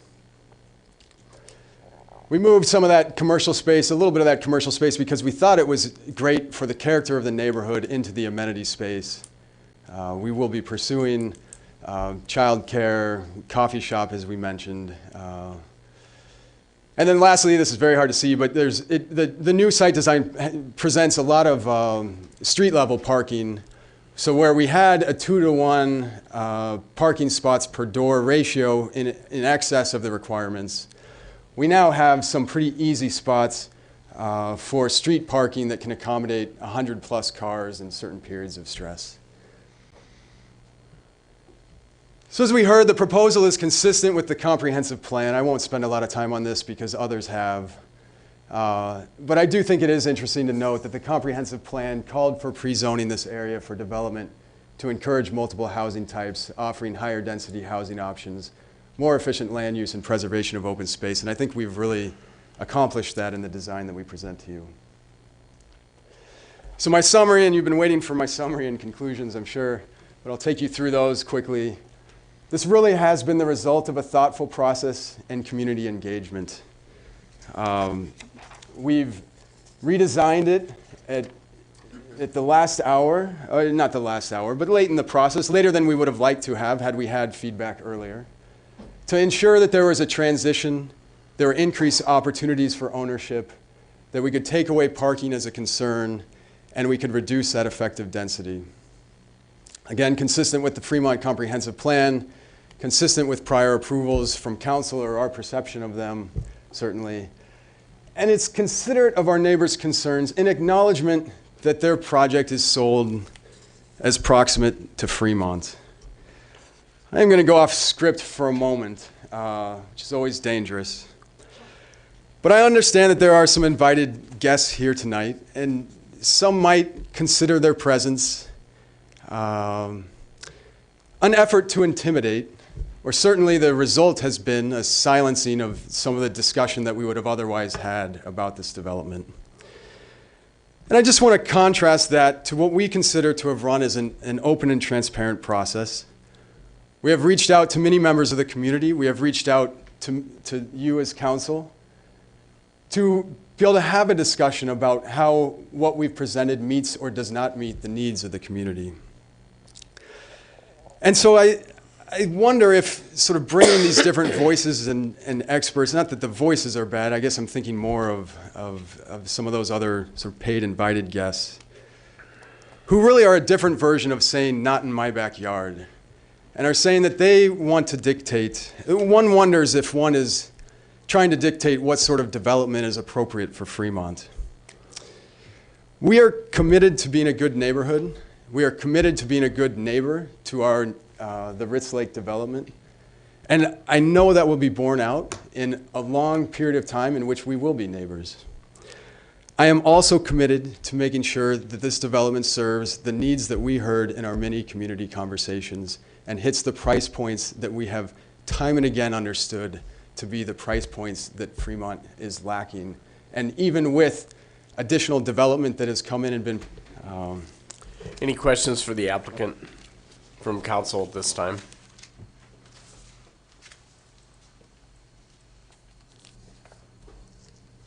Thank you. This time we'll open the public hearing.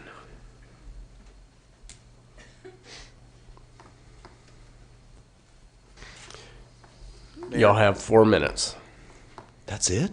That's it. Mayor, City Council, thank you for giving me the time to speak. I'm Les Leach. I work for Fremont Beef Company, 960 South Schneider Street. I'm also a board member of GFDC, and I just want to implore upon you how important housing is for the sustainability of businesses like Fremont Beef Company. Currently, I have 40 jobs that aren't filled. And I'm also turning down business from new customers that would help balance my business portfolio so that I could be more sustainable in years to come. And I really want to be a very sustainable company before I retire so that the rest of the team at Fremont Beef Company can have jobs for the rest of the time they want to work. In about 5 days, we're going to be remembering a very horrific day in the time of Fremont a year ago. I had employees that drove to Decatur, over to Pilger, and back down south to Fremont. It took them 3 hours from Omaha to get to work, but they came. I would really like to have them have an opportunity to live in Fremont. 40 jobs is $1.8 million on my payroll. That could be in Fremont. Most of that money would be spent here. So please consider, and I hope I'm emboldening you to vote in favor of changing the zoning. Thank you.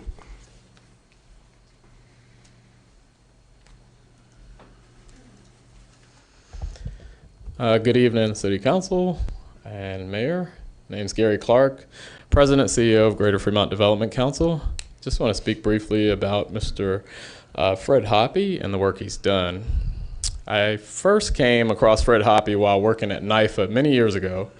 At that time, he was well known in the housing community for commitment to creating housing solutions in collaboration with community and responding to unique communities' needs.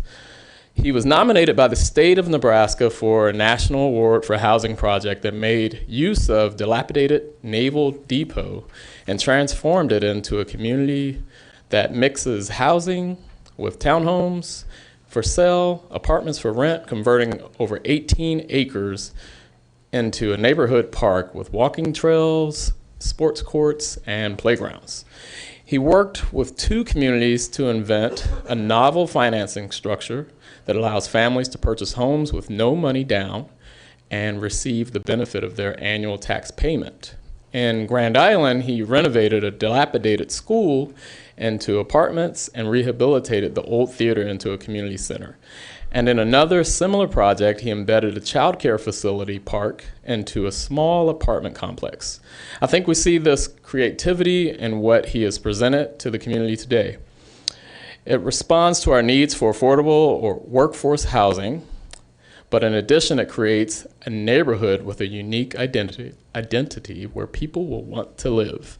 In all of his projects, he takes a long-term ownership perspective. He continues to own every rental project he has developed, often buying out his partners.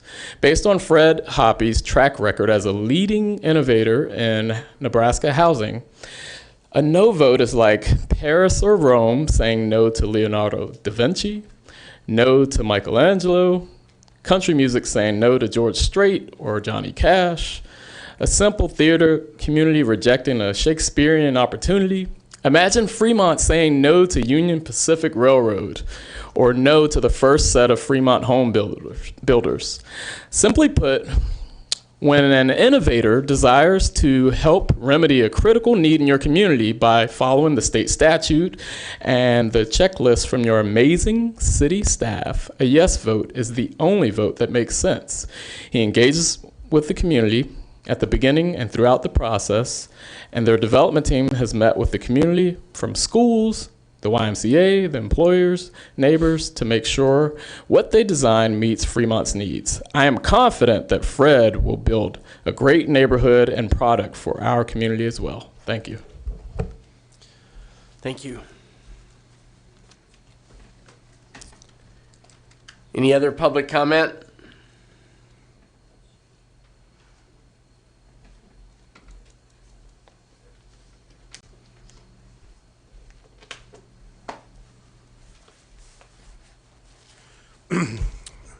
I'm Brad Holtorf, Mayor's member of the council. I'm here on behalf of the Rittaller family, which owns Ritz Lake. And when I say the family, that involves Doug and Mary Ann and their 3 children who are all present. I know I've been in front of you before on some other matters, so I think you already recognize that. First of all, let's understand that the Rittaller family and Ritz Lake is not saying Fremont should not have affordable housing or this type of a development. That is certainly a decision to be made by people other than us. What we are here talking about is location of that development because of the density of that development. So I'd like to put into the record here some documents that each of you can have because I'm going to go through this. And may I give them to to the clerk and pass them out? There's several copies still. I would take a motion to receive. Councilman Jensen, I'll make the motion to receive. Councilman Legman, I'll second that. cast your votes.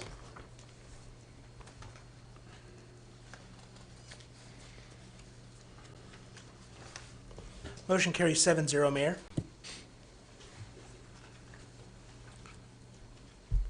May I proceed at this time? Yes. Okay. So the first thing is let's talk about location. We take the position, we believe it's a correct position, that this location of this type of development is not allowed under the rules that you have in your ordinances and also the state statute upon which it is based. So the enabling legislation for your planned development that you passed in 2018 comes from section 18-3001, which is in front of you.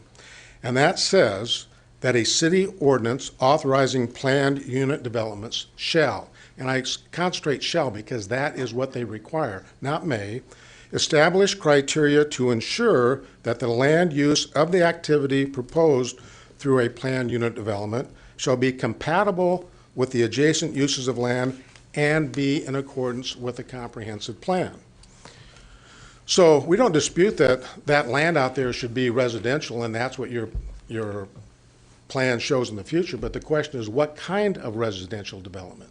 Because it does have to comply with all aspects of the comprehensive plan, just not one or two of them.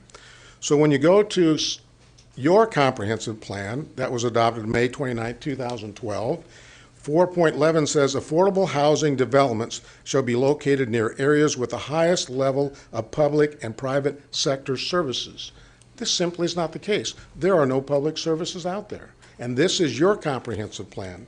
Second, new multifamily housing developments should integrate affordable housing units so that the design complements the surrounding context. And 4.5, transitions and buffering must help to ensure compatibility with the adjacent family homes. It is simply our position that this type of development is not one that complies with these provisions of your comprehensive plan. And no matter how you want to talk about how nice it looks and so forth, it simply is not compatible with that. And when you look at the affordable housing project narrative that they have out there, they're basically saying we're going to have a clubhouse out there, and one of the uses for that clubhouse is to bus employees to the various places that they're going to work, that it's workhouse type of homes. Well, who are the employers that would be busing people to their place of work? I think it would involve Wholestone Farms, Costco, Fremont Beef Company, possibly structural wood components. All of those are not anywhere close. The next factor is the density, and that specifically, again, your statute says that you have to have regulations, and your regulations do not allow that, and it's going to be discussed further because you have specifically 11-602.03 that doesn't allow these type of densities. I have a final matter that I'd like to address, and I know I'm at my 4-minute limit, but I ask for your tolerance on that, and that is that we have a problem here. The council has a problem because GFDC, who has been up here now with 3 different people, have voted to give money to this project. And say, what difference is that? Well, it's the money that you, the city, gave to GFDC to have Point their of loans. order, we're off topic. No, I think we're on I think we're off topic. topic and we're over time limit. Thank you. Point of order. So does that get voted on, or does that mean I just go sit down? I'll let you finish what you have to say. Wrap it up by 5 minutes. Okay. The point is that the mayor, you appointed the mayor to be a part of the Greater Fremont Development Council, and he has voted as a board of director to give money to this project. I do not see how this board or the mayor should now be participating in its decision whether it should go forward. Thanks. Legal, do you want to just respond quickly? Yeah, specifically with that point, there is no issue under the Accountability Act as it sits right now.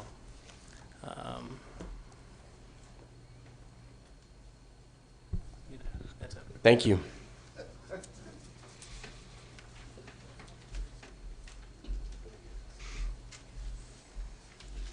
Good evening, Mr. Mayor, members of the council. My name is Clarence Mock. I guess I fit into the designation of invited guest, I'm proud to say. And I'm here on behalf of all of the landowners surrounding this project who have authorized me to request that it be made a part of the record their objection to this proposed development. I'll take those. Yep.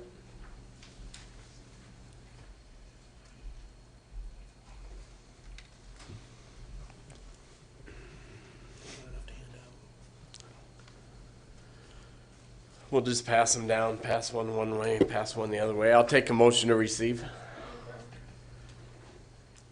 Councilman Jensen. I'll make the motion to receive. Councilman Ellis. I second that. Cast your votes.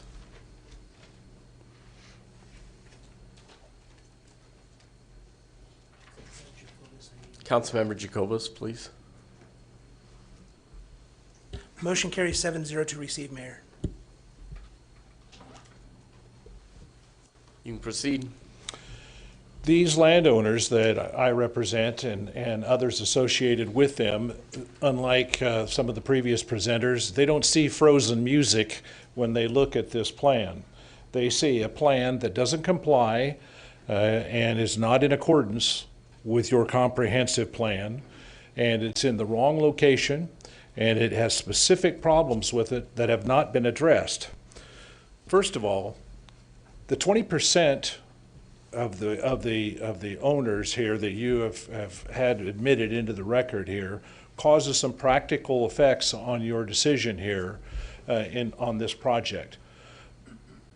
Because we believe, and if you so find, that this project does not comply with the comprehensive plan, then you must vote 6 votes in order to pass this plan, as opposed to the 5 that it would normally require. So, keeping that in mind, I want you to look at pay careful attention to your ordinance, that the change has to be in accordance with the comprehensive plan. And a former council drafted this ordinance in applying rudimentary kind of forms of interpretation. That doesn't mean largely in conformance. It doesn't mean kind of in conformance. It doesn't mean close enough for government work conformance. It means in conformance. And there are problems that bring this project not in compliance. And I'm going to point out just a few and be very brief about it. Under section 11.60203, which is the mix of housing types, for a project of this size with over 150 units, you have to have a minimum of 4 different types of housing structures. You only have 3. As I look at the plan, it's multifamily apartments, homes, and duplex, triplex structures. That's a violation of your ordinance of the comprehensive plan. Secondly, of those specific categories, none of those categories can be more than 50% of the total units, and in this particular plan, over 50% of the total units are in the multifamily dwellings, which is, again, a violation of the table that you can read for yourself under 11.602.03 that describes for you that very requirement. One of the advantages of going second is I don't have to replow the same ground that Mr. Holtorf did. But I just want to reemphasize that the owners of the area here are objecting not because they're against progress in Fremont or because they think that giving affordable housing to people is not a worthy and salutary goal.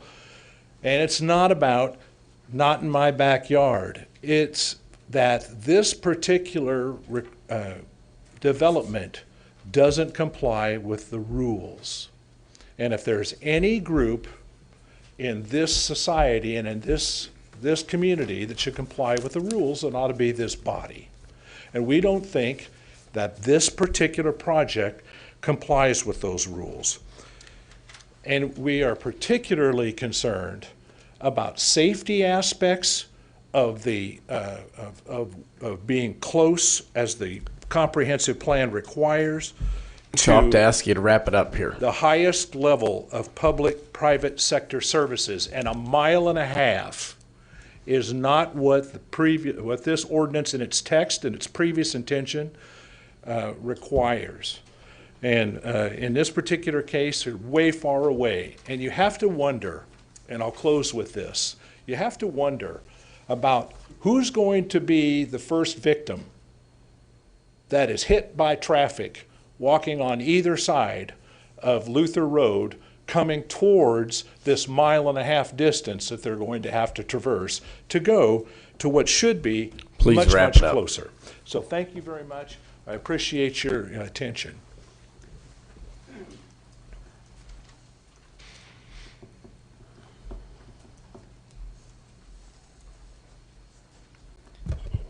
Good evening. My name is Greg Hall. I'm the real estate representative for the Ritz Lake development. I'll try and be brief here as well because I know it's getting late in the evening. A lot of the points that I was going to touch on have already been touched upon there, so I'll try not to reiterate those any more than are necessary. So in regards to the proposed Bluestem Common development, I see many potential issues that may arise should this development be approved. The first, like other gentlemen have referred to, is the location. I won't go too deep into it, but developments such as this are generally located closer to the city center where they're closer to amenities that they need. And even since this one is not, there's no continuous sidewalk system, trail system, public transportation system for people, potential residents, to get to those amenities. So that's a major concern that I have on that point, but other people have already touched on it, so I will move on. The next point I'd like to touch on is the overwhelming opposition to this proposed development. The gentleman right before me gave you signed and notarized documents, petitions from adjacent landowners proposing it. At the last planning board meeting, Mr. Hoppy stated that the only people that are opposed to this are residents of Ritz Lake development. That's simply not true. If you look at these, we took a 360-degree survey of all the adjacent property owners, and the property owners to the north, south, east, and west all signed these petitions saying they are not in favor of this development. That is every single direction around this development the adjacent property owners are not in favor of, and you have those documents in front of you.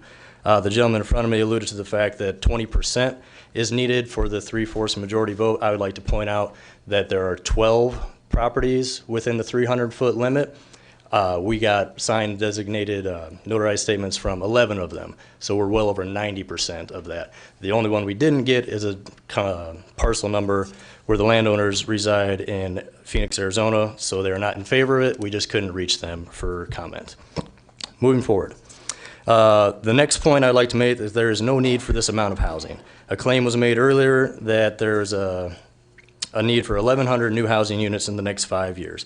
I don't dispute that. But I've looked up all the properties that are currently being built around town right now. Of all those developments around town, there are currently over 1,900 residential units that have been platted, approved, and are currently under construction. In addition to that, as of today, just looked up a few hours ago, there are 75 existing homes listed for sale on the MLS. The median price range of those homes is under $200,000, which is exactly what the developers are talking about here, what the price point they're trying to get into. The average time those houses have been on the market is 83 days they've been listed for sale, not sold. If there truly was an affordable housing crisis, as these developers would like you to believe, these homes would be flying off the market, not sitting stagnant for nearly 3 months. The next major concern I have is the design, as far as that it is far too dense and is not in accordance with Fremont Municipal Code, in particular municipal code that was referenced earlier, section 11-602.03. The gentleman previous to me pointed all of that out as far as the requirements and how it is not in compliance with either the amount of housing or the ratios of which that. Now, this was brought up at the last planning board meeting, and it was readily dismissed by the city attorney, and respectfully, sir, I disagree with you. He said that the ordinance read, planned neighborhoods may include, and as you can all clearly see in front of you, it reads planned neighborhoods shall. Now, I do understand that it could be debatable as to the housing types. I see it as 3, single family attached. The row homes are kind of their own entity, and the multifamily apartments are a third. And even in the developer's presentation, they had it categorized in 3 different segments. The one that's missing, most obviously, is to wrap it up. Yep, single family detached. That's the major portion that's missing from this development. There are 0 single family detached homes proposed in this entire development, which, according to our ordinance here, is not in compliance with the city municipal code. And moreover, it is completely contradictory to any other development that has been proposed or built in Fremont. For those reasons, among others that will be elaborated on by my colleagues, I think it is clear that this development is not in the best interest of the city of Fremont, and I would encourage this proposal be denied. And I'd be happy to answer any questions at this time or that come up in the future. In fact, I would welcome those. Thank you.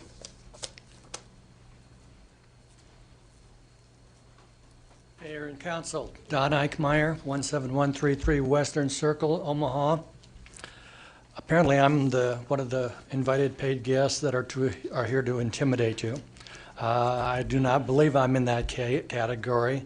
I have a 35-year career in city administration, cities of Seward, La Vista, and Elkhorn, followed by a stint of 8 years in Cherokee, Iowa.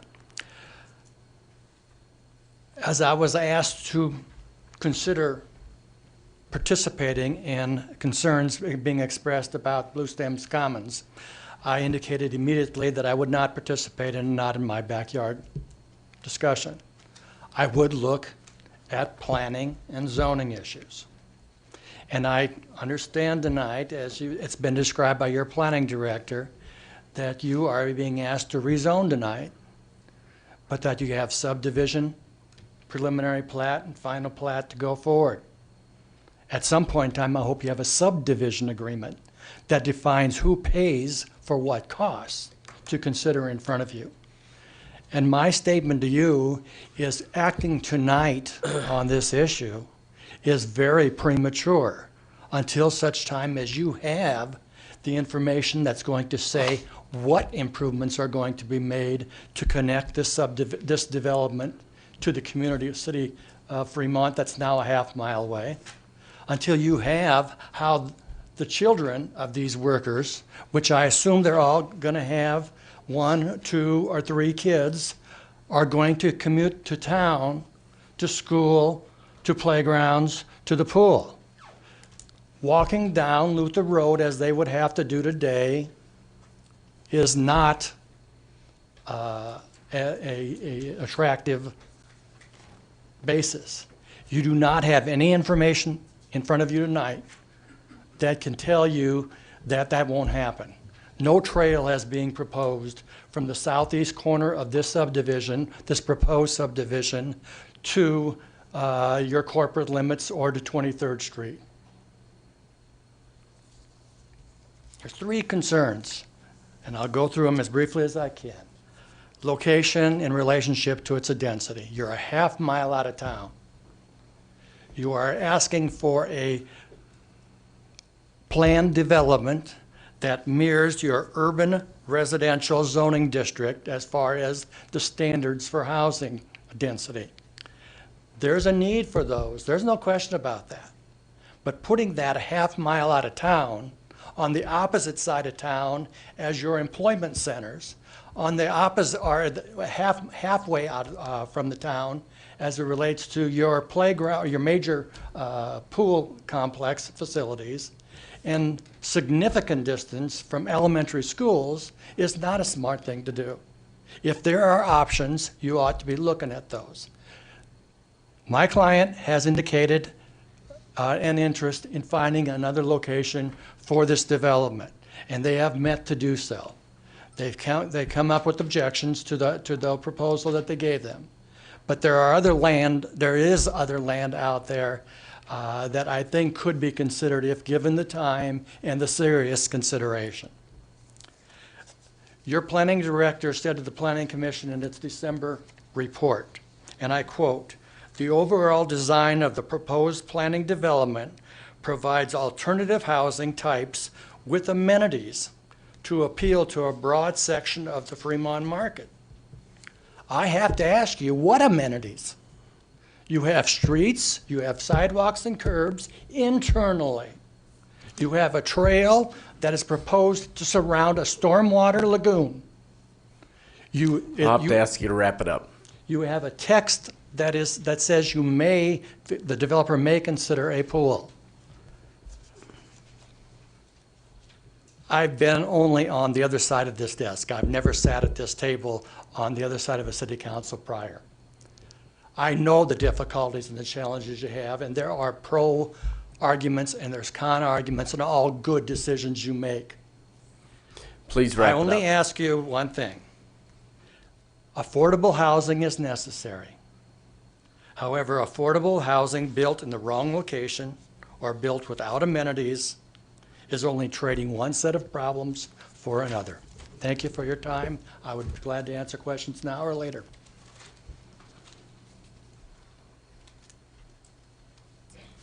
Is there any other public comment?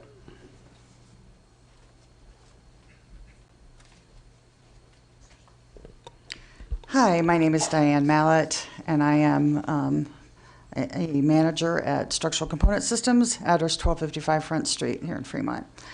I'm also a member of the GFDC board and active member of both the Housing and Workforce Development Task Forces.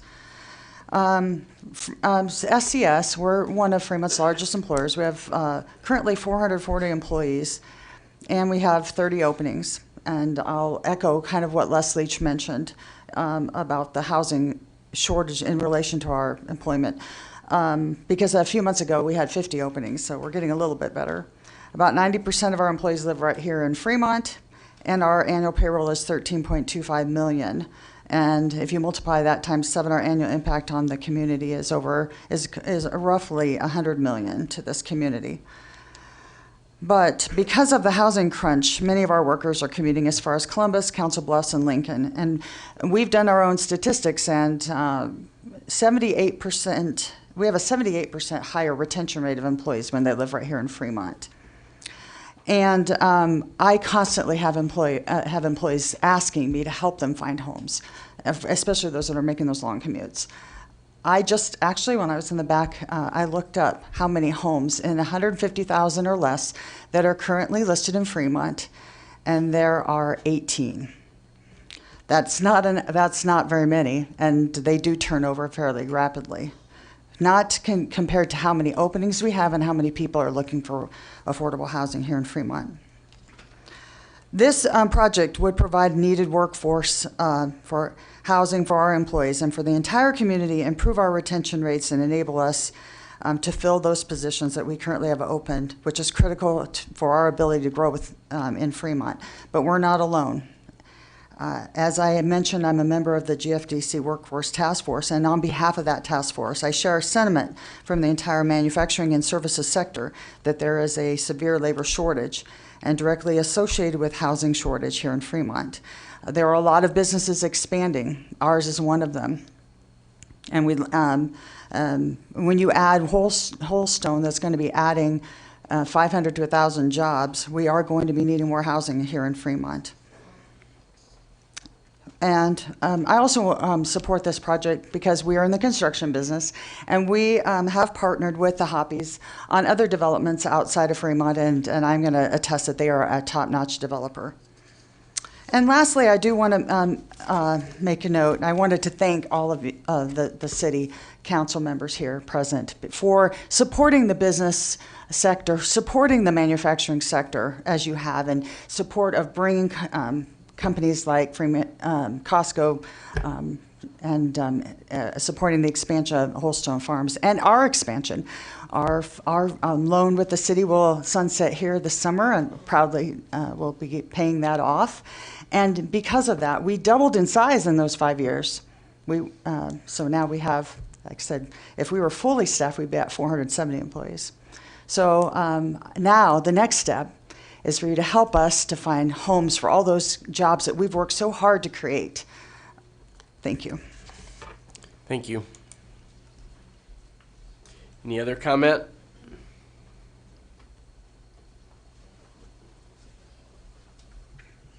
Good evening, members of the council. Jessica Coulterman, 1325 East Cloverleaf Road, Fremont. I am here representing Lincoln Premium Poultry and also serve on the board of directors for the Greater Fremont Development Council. Just wanted to come and tell you a little bit about our workforce and the types of things we've been hearing from them related to housing.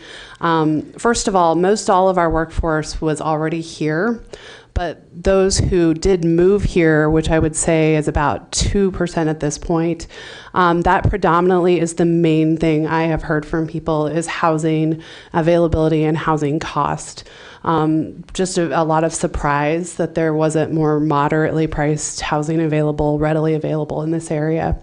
The other thing I can tell you is that the ones who don't live in Fremont, and when you talk to them about where they're coming from, most of them are from Omaha, Lincoln, Schuyler, Columbus, South Sioux City. They're making some long commutes. And when we talk to them about that, it's not easy for all of them, and they've expressed that. I've asked a few of them, have you thought about moving to Fremont? They just kind of shrug their shoulders and say there's not a lot of places to live that's in their price range. So we have heard that. I am really proud of some of our employees. They've already, some of them have actually, who are live in Fremont, have decided to purchase homes, and they've come to celebrate that with us. So we are excited to see them settling down and putting roots even deeper into this community. We too support the Housing Trust Fund and are engaged with the Housing Development Group. Just wanted to come and share a little information about some of the people who might be impacted by this development. Happy to answer any questions you might have. All right, thank you. Thank you.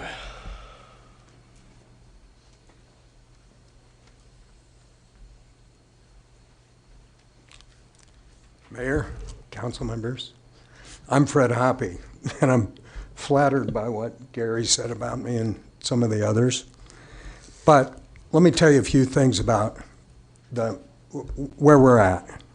One, we picked this ground because, first of all, it looked to us exactly like it fit into your comprehensive plan for the kind of development we wanted to build. It's got all the utilities we need at the corner, the southeast corner of this piece of ground. It's on an arterial street. That is a section road. Great traffic. We did a traffic study. We changed the site to lower the traffic that would be going up and down Luther Road. And now I hear that the neighbors want to turn Luther Road into a private drive. Well, that just isn't the way it works. What we're doing, in our estimation, is building a bunch of different types of housing in that area. If you think about types of housing in the context of your code and the plan, we're talking about different types of structures, how they look, what the streetscape might be. And we vary that so that our neighborhood, and we're talking about building a neighborhood. We're putting various types, various looks on the street so it'll be compatible for driving through. People who want to live there. That's how we make a living. We build housing people want to live in. And our target market happens to be workers.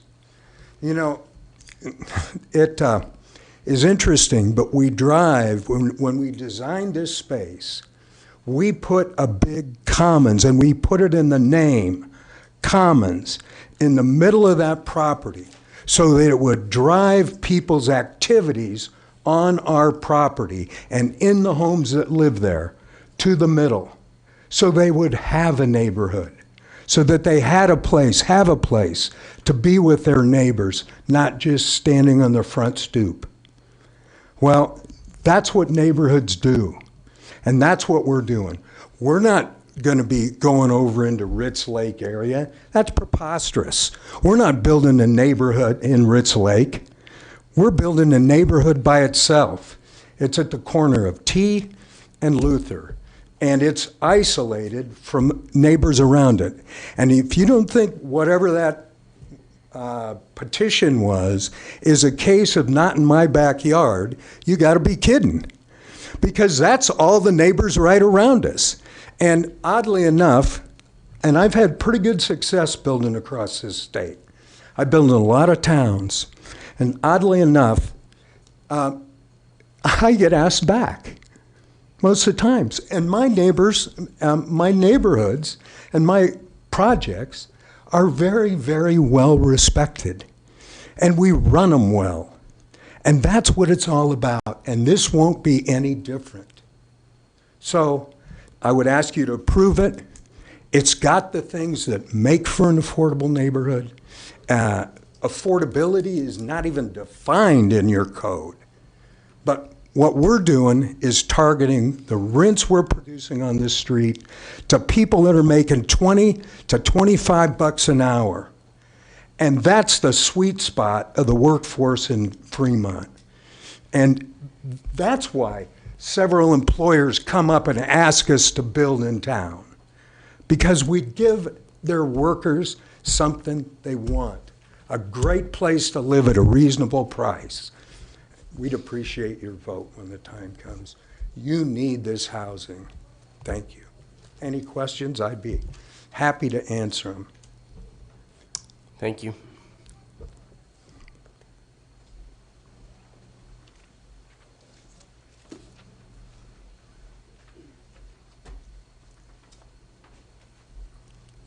Good evening, Mayor and City Council. Thank you for the time to come here and speak this evening. My name is Mike Sindelar. My address is 1410 North Bristolwood Drive, Fremont, Nebraska. Lived here my entire life, born and raised here, proud to say that. Had leadership positions at several major employers here in town. Decided to spend my life and career here. Like I said, I'm really invested in Fremont, want to see it grow, but in the right way. First thing I'd like to say, I've lived in Fremont, east side, west side. In fact, don't have a lot of experience in affordable housing, but my first place I lived with my parents was the house west side of town that would have been converted into apartments. We had a one-room apartment with a Murphy bed that folded out of the wall. So if that's not affordable housing, I don't know what is. So I've lived it. But as we look at this, I do recognize I'd like to see Fremont grow, but I want it to grow in the right way. There is a need for housing, and I think predominantly single-family housing. As I've bought in homes and raised my family, one of the challenges we had, there was hard to find the next single-family house to move into. Just wasn't enough, and until we get those, that's going to open up some single-family housing units for others to move up to. So I think that's been an issue, but it is important we grow the right way. There's been some criticism on the Hoppies development, the lack of transition. I guess I compliment them. They've tried to address that. Moving the apartments to the other side. The density, though, still remains a concern. I went back to one of the initial proposals as I followed this. There was 288 multifamily units, 61 townhomes, 52 row houses, a total of 401 housing units. What I'm hearing tonight, this number's moved around a little bit, 272 multifamily, townhomes 69, row houses 63. So to address the number of housing units, the density, it went from 401 to 404 plus 3. To me, that's not changing the density. It actually increased it slightly. Not materially, but it wasn't addressed, quite honestly, is the point I want to make. Some of the other things, as a planned development district, I think that was pointed out, there has to be a minimum of 4 housing types, not designs, not the color of the house, not 1-car garage, not 2, but 4 types. And I think single-family housing, like somebody else had mentioned, is the piece that's missing. There's townhomes, row houses, and multifamily. That's it. To me, that's 3. I count 3 there, not 4. How you want to design it, single-story, multi-story, whatever, that doesn't change the type. A townhome is a townhome, and a row house is a row house. I do have a concern, too, on the public services. If this is non-annexed, I assume that it's not, will not be offered police or fire protection from the city of Fremont. It'll be county sheriff and rural fire protection. Maybe I'm wrong on that, but that does concern me with 400 families living there. And I go back to the plan development municipal code. And it does say that, that the development should be a consideration given to the distribution and density and compatibility within the district and community as far as the residential facility, the public facilities and services, and consistent with the master plan. There's been arguments either way that it is consistent, it isn't, but I do feel that the location of it, where it is, there are some incompatibilities, and I am worried about the public services, primarily fire and police protection. So I asked with that a couple of these things here, unless they're addressed, I'd ask the council to reconsider the request. Thank you. Any other comments from the public?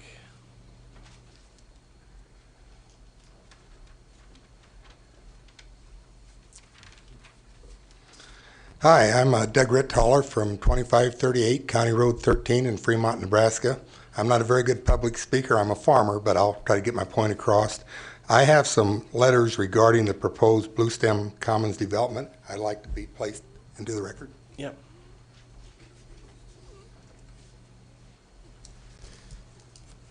We'll take a motion to receive.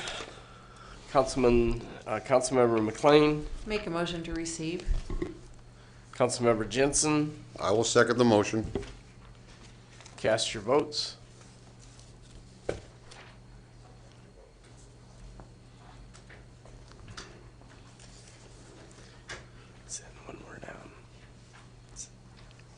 only 3.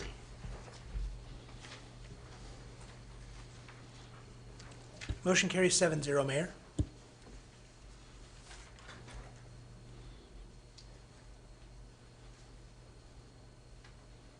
You can proceed.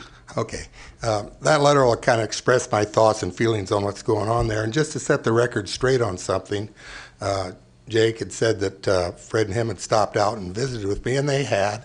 And they showed me what they were doing. They kind of explained it to me. And I'm not a developer or person that knows this like they are.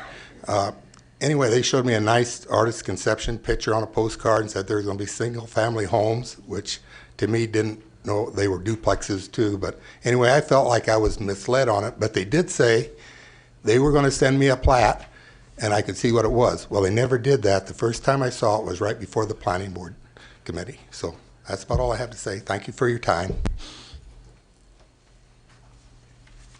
Any other public comment?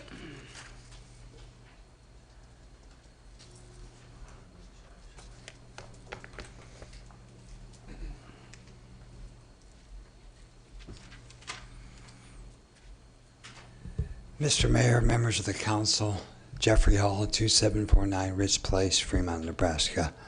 I'm here today to register my wife and I's opposition to the zoning change. Before I became in my current job, for a number of years, I was the city attorney in Blair, Nebraska, Decatur, Nebraska, and several municipalities around this region. I'm very concerned about the legal red flags and the ethical red flags that have been raised regarding this matter. As a taxpayer of Fremont, I'm concerned that for whatever reason, you're not getting appropriate legal advice regarding these concerns. I think you're walking down a dangerous path here that has so many unanswered questions and red flags, as I've indicated. So I would ask you to be prudent and thoughtful and comply with the law and oppose this zoning request. Thank you.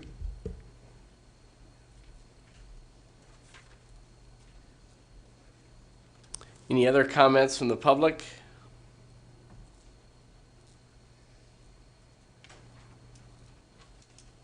I'll close the public hearing. Any comments from council?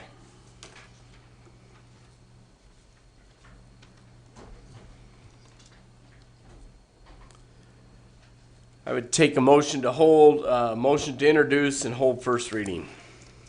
Councilmember Jacobus. I'd make a motion to hold and introduce the first reading. Councilmember Coons. Motion.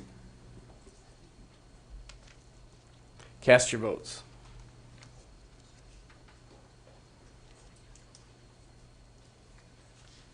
Motion carries 6-1, Mayor. We'll now have first reading.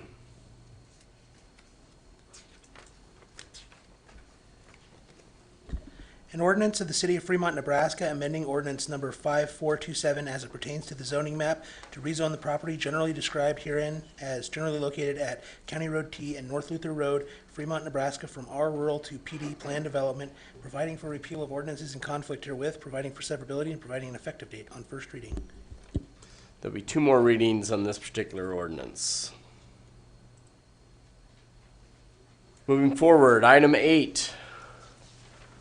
Ordinance 5529 to change zoning from R rural to SR suburban residential on property generally located between Ridge Road and Country Club Estates. This time we'll have staff report. Good evening, Mayor, members of the City Council, Jennifer Dam, Planning Director. This is a request that is associated with the final plat that's coming forward for a change of zone from R rural to SR suburban commercial. It's for the Country Club Estates 6th edition. It's consistent with the comprehensive plan. It's consistent with the preliminary plat that's been approved for this area. I would correct in the staff report it was a 5-0 vote. We were down 2 members at the Planning Commission meeting, and I calculated incorrectly because we're missing a member that hasn't been reappointed yet. the applicant for this did abstain at the Planning Commission, so I wanted to point that out. I'd be happy to answer any questions. Any questions for staff? Councilmember Yerger. I'm curious as to this particular property back in when this started with the preliminary plat, I guess, October, November timeframe of 2018, right? It was rural then, Correct? and it wasn't rezoned. Correct. Yet we approved the preliminary plat for residential housing in a rural zoned district. Is that typical? Yes, that can happen. Where have we done that before? Actually, preliminary plat for Brooks Hollow has been approved, and they changed the zoning as they go forward just recently. That's my point. We've had plenty of time between October of 2018 to do zoning relative to this preliminary plat, but it has never been done since 2018. I'm just curious as to, well, why are we now doing it in final plat rather than at the time of initiation? You can or look at it somewhere two along the different way? ways. A final plat is when you're actually moving forward with the development and you're allowed to install the infrastructure. Some developers like to get their zoning at that point in time because that gives them an entitlement. Other developers like to wait until the time of the final plat so that they know that they're actually going to move forward with the development. So if you zone it prior to or with a preliminary plat, it could be viewed as speculative zoning. If you bring it forward at the time of the final plat, it's just a little more incremental. You can do it either way. I'm just curious, I guess, about the sequencing because the public gets to weigh in on zoning. They could weigh in on a preliminary plat as well. Sure, but there would have been 3 readings had it been rezoned back in 2018, and we didn't do that then. We just initiated the preliminary plat and moved on. And Is that again, correct? you can do it either way. Just- With 3 that's fine. readings, Just wanted to it's confirm one public hearing. That's the process so, we used. Yeah, Thanks. you can do that. Any other questions for staff? Councilmember Jacobus.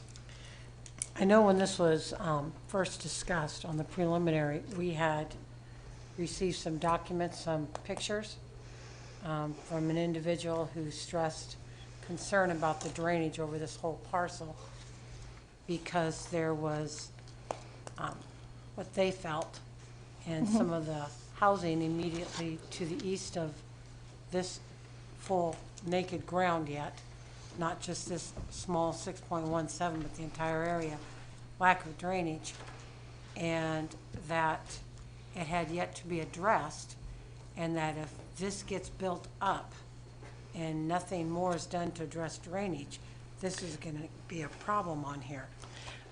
Drainage was addressed with the preliminary plat. It is addressed with the final plat, which is the next item on the agenda, and I would defer to our Public Works Director to speak more in depth on the drainage because he did review that and was satisfied with it. Do you have any of the documentation or any of the documents we received at that November 2018 meeting? I don't have them with On me. the I know record? that that was a concern. The Planning Commission and the Council voted to approve the preliminary plat at that time. The Public Works Director did review the grading and drainage plans, and he was satisfied with the grading and drainage plans that are approved or proposed for this property. So I'm not an engineer. I would have to defer to him. If the Public Works Director tells me that he's satisfied with the grading and drainage, I go with that. Well, with our water situation we took on just under a year ago, coming up on a year, it was still an issue then. But in 2018, there was water issues just from storms and water retention. And Mr. Landholm, who's on the Planning Commission now, expressed some opinion about that lack of drainage.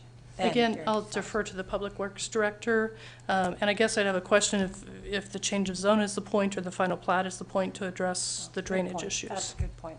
I'll wait for it. Good point. Thank you. I was off topic. Councilman Yerger. Were you the planning director back in, I don't remember when you took over your position with the city. Were you the planning director in October, November of 2018? Yes, I was. Okay, thanks. Any other questions for staff? I'll open the public hearing. Any comments from the public?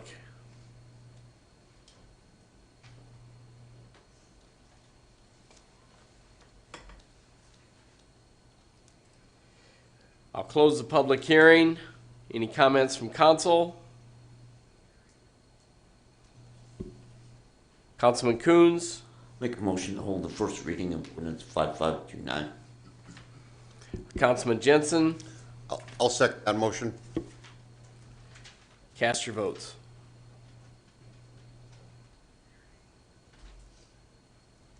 Motion carries 7-0, Mayor.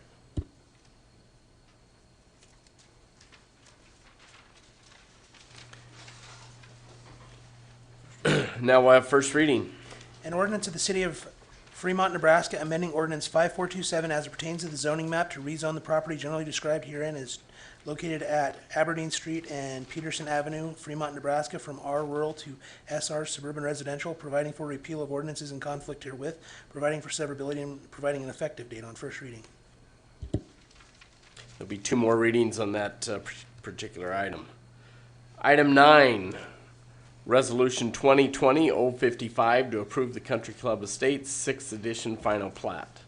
This time we'll have staff report. Mayor, members of the council, Jennifer Dam, Planning Director. This is the request for the final plat that is associated with the Country Club Estate preliminary plat that was approved in 2018 and the change of zone that you just heard. The property is located in the AO2 floodplain. In the staff report, you see the Public Works Director's comments. He is satisfied with the drainage calculations that were submitted at the preliminary plat phase and are on file. I know the developer submitted additional drainage calculations prior to the final plat, and that the Public Works Director reviewed that. Staff recommends that this be held until the third reading of the change of zone, and at that time we'll have a subdivision agreement as well. I would take a motion to continue to tell the third reading of the ordinance. Councilman Coons? I'll make a motion to continue until the third reading of the ordinance. No, we're continuing. Councilman Jensen? I will second that motion. Cast your votes. Just to continue this item till third reading. Right.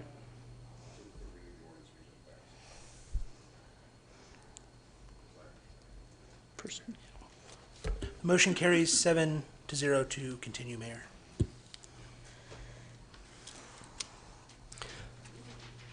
Item 10, Councilman Coons, you on, off? Thank you. No, I just... I'm off. Resolution 2020-056 to approve application for Class 1 liquor license for Crush Pizza and Ale House LLC, doing business Crush Pizza and Ale House, 102 North Main. This time we'll have staff report. Mayor and council, this is a request for a liquor license for a Class I for a Crush Pizza and Ale House LLC. There is a police and planning report in the backup. The notice of this hearing was published on February 29th. If you have any questions, I'd be happy to try to answer them. Any questions for Tyler? This time we'll open the public hearing. Any comments from the public? We'll close the public hearing. Comments from council? Councilmember Jacobus. What was the purpose of this structure before? Just a total revamp, or is this just, it's been sold and it's going to continue now on as a restaurant, or? Do you know, Tyler? I don't know who purchased the applicant is a Jordan Payton. I'm not sure if that was the prior owner. I didn't do any research into whether the property had changed ownership. The It reason was why- an Andy's Pizza, and it was a Was it an Andy's restaurant, Was it the Andy's Pizza? Mexican restaurant. Make sure you don't go back too far. Chuck Wagon Cafe and a brothel. Okay, How far do you want to TMI. go? I don't want to go back that far. Thank you. I remember Andy's when it was out on the highway yet by the elevators. My question is, obviously then there's adequate parking. There's a restaurant before, there's not an issue with that. I can't believe you guys went there.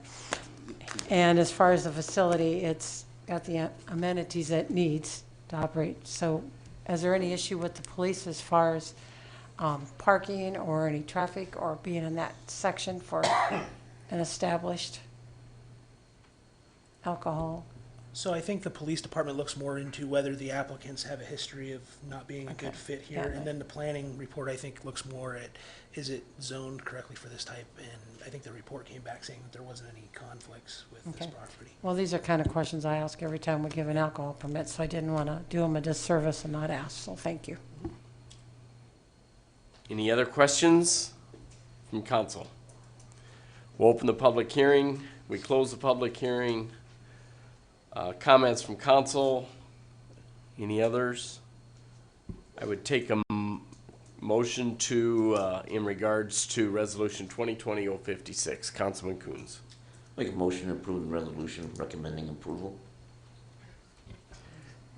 Councilmember Jacobus, I'll second his motion. cast your votes.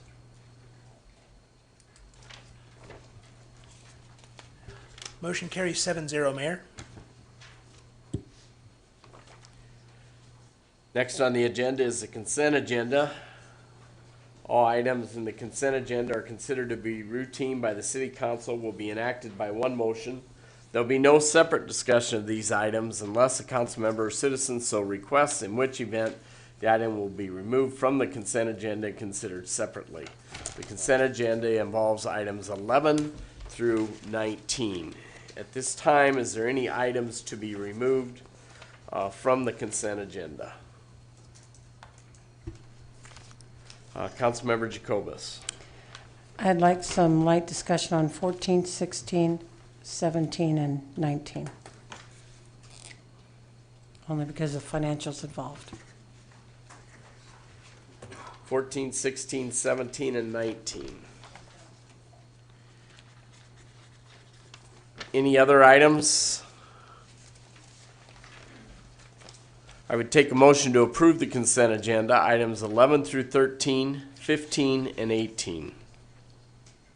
Councilmember McLean, Make a motion to approve consent agenda items 11, 12, 13, 15, and 18. Councilmember Legman. I'll second that. Cast your votes.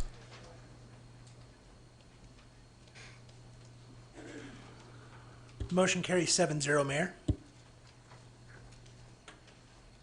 Item 14, Resolution 2020-057 to accept the proposal of Raycom and U.S. Digital Design Phoenix G2 for new fire station alerting system and enter into a service agreement.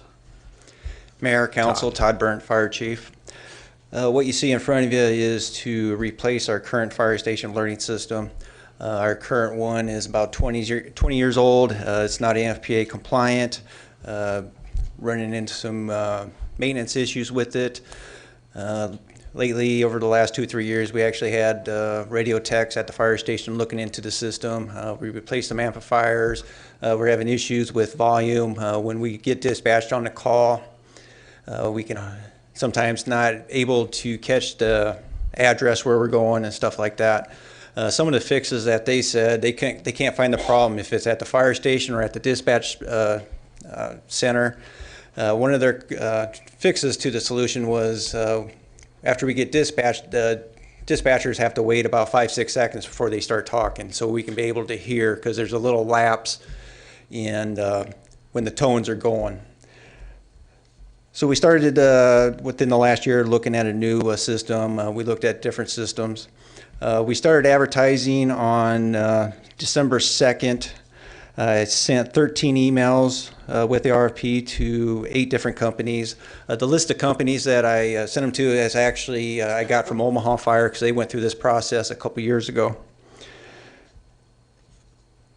Then between December 2nd, during that week when we advertised, I actually got some emails back from several companies saying that they acknowledged that they received the RFP, and that some of them said that they would look at it and would be happy to submit a proposal or something of that nature. I received 4 emails that week, and then I received in the RFP we had if companies have questions about our proposal or RFP, they had a time period to submit some questions. We had a couple companies submit questions, and one of those companies was that submitted the bid. Then I actually received a couple phone calls from a couple dealers that represent some companies, and they were unable to submit, or one was contacted by one of the fire station learning systems and said that the dealer was notified too late by the Zetron company to actually get a proposal and turned in on time. So over the course of 6 weeks, we received responses of some type from 7 of the 8 companies. The only company not submitted a proposal was Motorola. We received a proposal from Raycom. They are the dealer for U.S. Digital Designs out of Tempe, Arizona.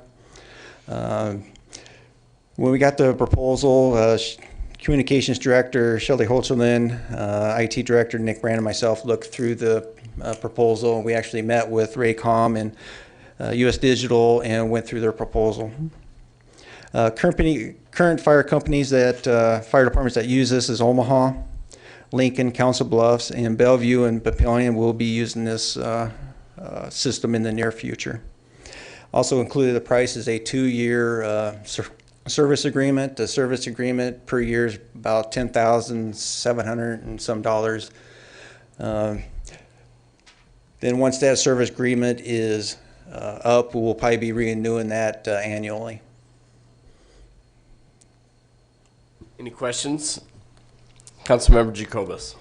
That was my only question, was after the service agreement is up, the 2 years that's included, what was the cost going to be? And you're saying it's going to be just roughly just shy of $11,000 a year for an annual agreement? Yes, and once this agreement's up, then we'll be doing it annually. Okay, thank you. That was my only question, but thank you for the thorough report. And there's going to be some additional cost other than this. Zerker, who is the CAD vendor for the dispatch center, we have to have an integration with them, so that cost there is probably going to be about $20,000.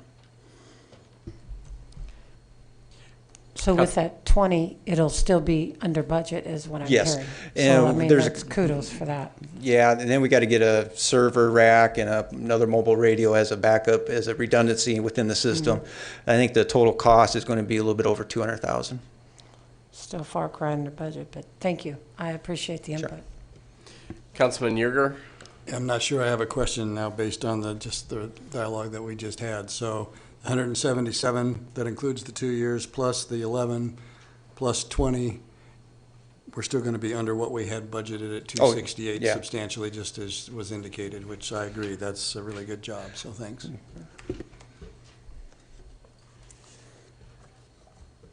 Any comments from the public? Comments from council? I would take a motion in regards to Resolution 2020-057. Councilmember Jacobus. I'd make a motion to approve Resolution 2020-57. Councilmember Yerger. Second that motion. Cast your votes. Motion carries 7-0, Mayor. Item 16, Resolution 2020-058, authorizing a contract for Londy Wright Power Plant rail track extension.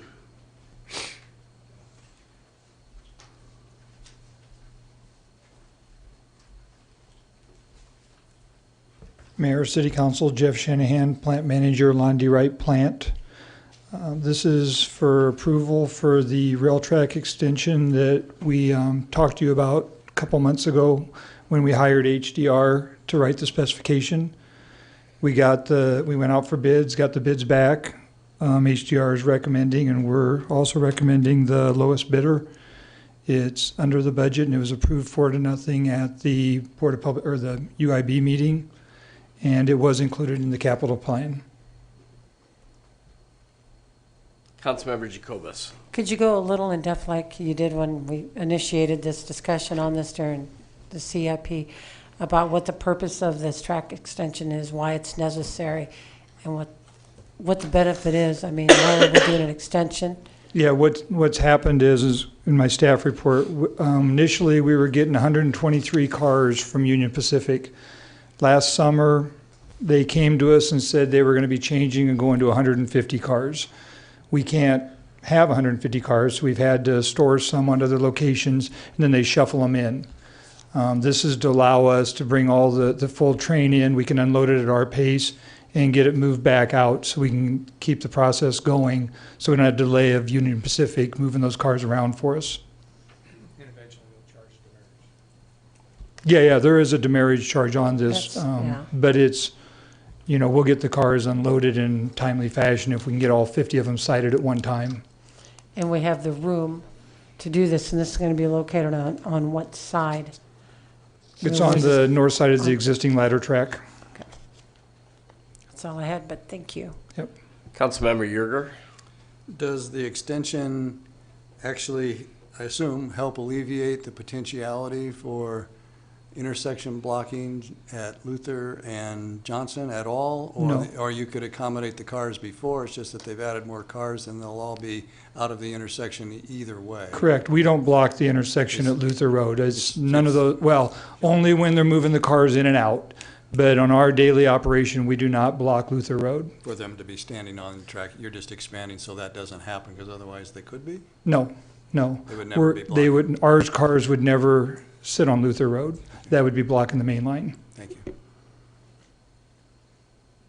Any other questions? Comments from the public? Comments from council? I would take a motion in regards to Resolution 2020-058. Councilman Yerger. I'd make a motion to approve Resolution 2020-058. Councilman Coons. I'll second that motion. Cast your votes.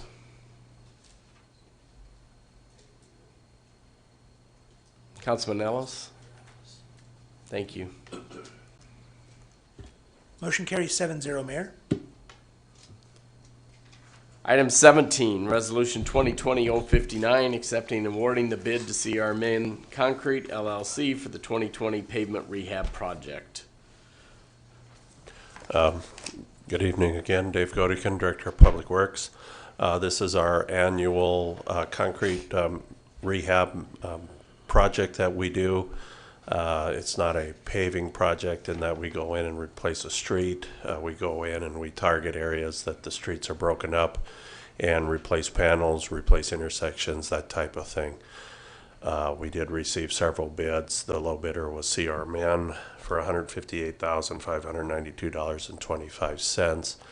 And as you can see in the staff report, a typical project, we would go with the bid price, but since this is rehab, there is $220,000 in the budget for the project. I guess I'm asking that council allow us to spend up to that limit and do additional rehab work. We have talked to the contractor and they are willing to do that as well. Any questions for staff? Councilmember Jacobus. I had a gentleman who lives close or just beyond C Street on 18th and had asked that that be looked at for possible, some of this additional money left over because of the concrete is broken up in places along the south side of the street when you drive towards Clarkson. So I was just throwing that out there, knowing that we had some money left on the table. Didn't know if that would help on a short overlay or not.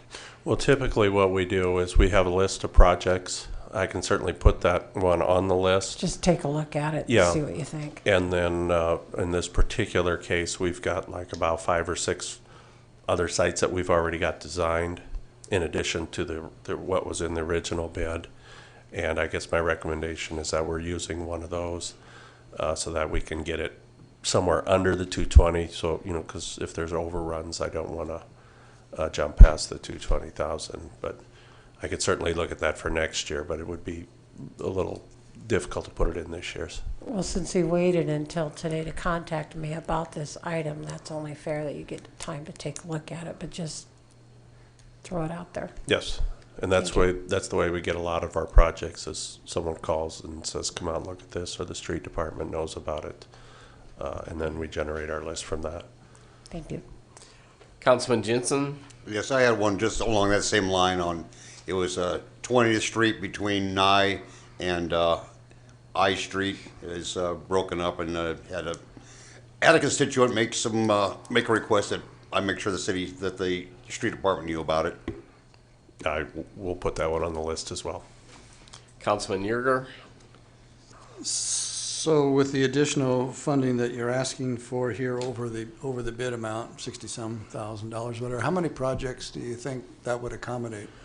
We've got it slated for one. It's the intersection of, indulge me here a second. It's, boy, this is very small, 22nd and H. And it's almost the whole intersection. It's in really rough shape. It was one of the projects that we had drawn up. What we do is we draw up a number of them as they come in. We just go ahead and survey them and draw them up, and then we do cost estimates, and then, you know, we plug and play with the numbers to get as close to our budgeted amount as we can. So as far as the public's, we've heard a couple of, could you put me on the list requests at this juncture. The likelihood that we'll get to those lists, other than this one out of what's currently in this bid process, is unlikely, but we'd be adding those to future potentials if we have other rehab. Yes, yes. Any other questions for staff? Comments from the public? Comments from council? I would take a motion in regards to item or resolution 2020-059. Councilman Jensen. Yes, I want to make the motion to approve resolution 2020-059. Councilmember Jacobus. I'll second his motion.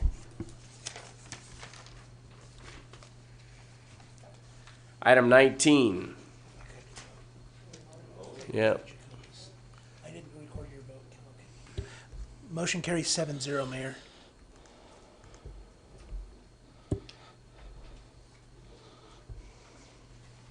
Ready? Item 19, Resolution 2020-061, authorizing the Fremont Department of Utilities staff to purchase vehicles and equipment, which includes 2 trucks and 1 mini skid steer. This time we'll have staff report. Troy Shaben, Assistant City Administrator, Utilities. This is for the purchase of equipment for the gas, water, and warehouse departments.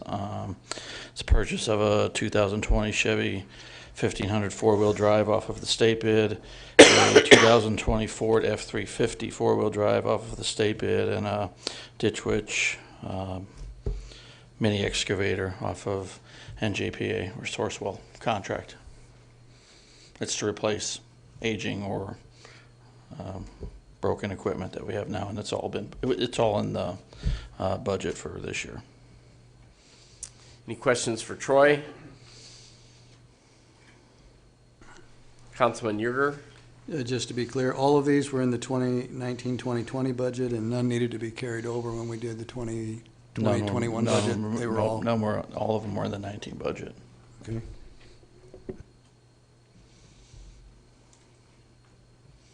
Any other questions for staff? Councilmember Jacobus. You had mentioned in the aging, and I know you had brought that up during the staff meeting at the utility board prior.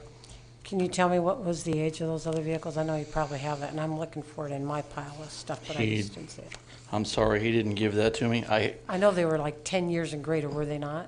Oh, they were older than that. I they mean, were one was 90s. 90 They were something. 90s era pickups, and the excavator we had was in early 2000s. I think Dean Cavan had given kind of a report. It's Correct. well justified. I think it behooves us to continue to try to approve replacing these vehicles on a more timely basis so we don't get caught up, because have had a little bit of pushback from a few individuals who think that's all we're doing is buying new vehicles, but what we're replacing is quite dated, especially with these, so I'm not having any opposition. Did you talk to Dean before about this? Because for some reason he gave me a breakdown of the years of our vehicles, and I don't know why he gave it to me. And you He make spoke it 2 weeks ago about what you the make age a was. comment about how people comment about how all we do is buy vehicles. Well, I got a comment about Dean. We have 90 vehicles, and 39 of them are 2011 or earlier. All the rest are 2010 or 2011 or newer, and all the rest are older. So 2/3 of our fleet right now is still 2010 or older. So I mean, we typically when we hold on to vehicles, we hold on to them for 10 or 15 years at least. We do a very good job of maintenance on our vehicles. I'll say that our employees do a very good job of maintenance on our vehicles. I think you hold on to them a lot more than most of us hold on to our own vehicles, and we're not putting the same miles and hours in it. So I appreciate that we're continuing to address this on a timely basis, so thank you. Any other questions? Councilman Yerger? Just one. Maybe I missed it, but are these vehicles that are going to be repurposed, or are we retiring these? And if so, is there any salvage associated with any of these, or? I believe these vehicles are going to be reused, and they'll knock. What we do is Dean, who was unable to come tonight, and our mechanics have a list of vehicles we have, and we kind of have a bump order for categories. And what we'll do is, as we get a new vehicle in, we'll tend to bump the oldest one out. It may be 2 or 3 bumps. We may send one to somebody else, and it may bump its way down. But we have a list of vehicles in the order that they're going out, which we're trying to keep it at a 1 in, 1 out on our vehicles now. So when we do buy a vehicle, we make sure that one is, they usually get auctioned off, is what we do with them. Okay. So when we bump down, there'll be something that we'll get some sort of credit for, although it might be somewhat meager since it's going to be the least desirable of the litter, right? Okay. Correct. Any other questions? Any comments from the public? Comments from council? I would make a motion in regards to resolution 2020-061. Councilman Coons? Make a motion to approve. Councilmember Jacobus? Motion. Cast your votes.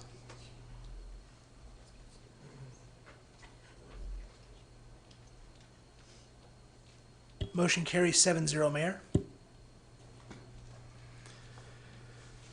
Unfinished business. Ordinance 5518, repealing and replacing Chapter 3, Article 7, Section 3701 of the Fremont Municipal Code, titled Municipal Library Operations and Funding. At this time, we'll have staff report. Thank you, Mayor. Travis Jaycott, City Attorney.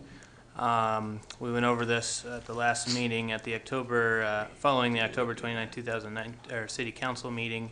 It was discovered that the City Code, Chapter 3, Article 7, Section 3-701 contains a sentence that should be removed when the ordinance was amended, and so we just drafted an ordinance reflecting that that sentence be removed.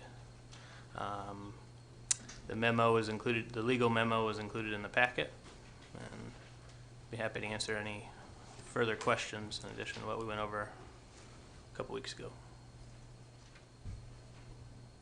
Any questions for staff?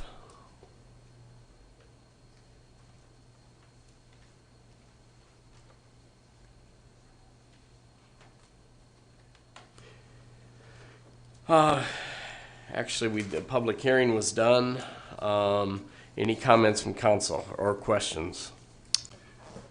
I have an amendment to the proposed 5518 language on 7301, and I have several documents I'd like to enter into the record before we would continue with discussion on that matter.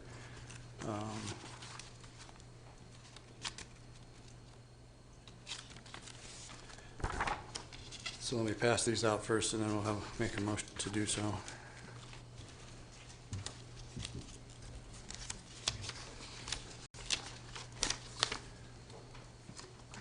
first one is a copy of the red line ordinance amendment that we would be asking for some consideration of. We got more coming? Yes, I do. So I thought we'd do them all at once rather than separately, if that's okay, if you want. Okay, one's probably mine, sorry. The second item that I have is 10 copies here of the letter that I received from the library board president, or chairman.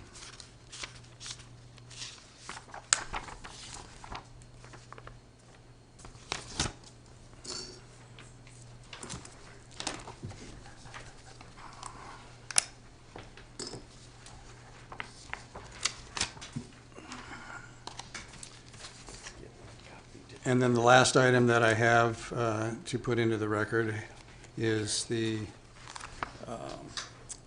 special meeting material, minutes, and voting record with regards to the previous amendment that was offered, which we voted on the last time, and this current amendment language that you currently have that the library board considered at their meeting.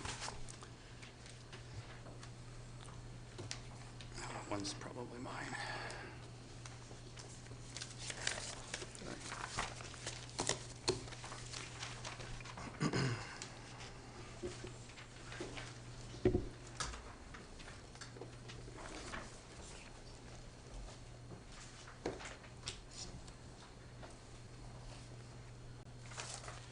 Can you get that to the attorney? Yeah, no, get it to him now, please.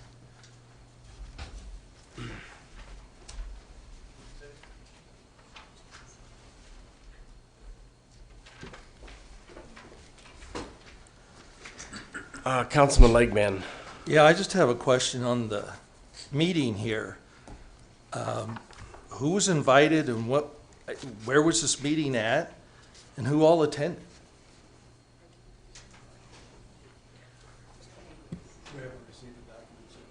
Well, that's why I may not vote to receive it, because for one thing, Brad, you're the one that won't accept any UIB board meetings that were held the day before, the day of, and you wanted everything, and you didn't know how it was voted, and you didn't have time to study. All of a sudden now you want us to accept something that you have time and again voted down and wanted stricken out. There's a double standard there. Okay, I think we can move to whether the document should be accepted or not, and then we can have a debate over the documents themselves. So Right. the documents were offered, they need to be received. okay, so let's go through that process. First, I'd take a motion to receive. Councilmember Jacobus. I'd make a motion to receive all three of these separate documents. Councilmember Ellis. I'll second that. Cast your votes.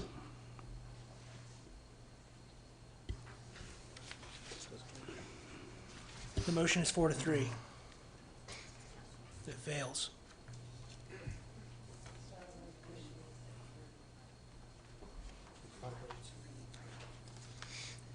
Takes 5 votes.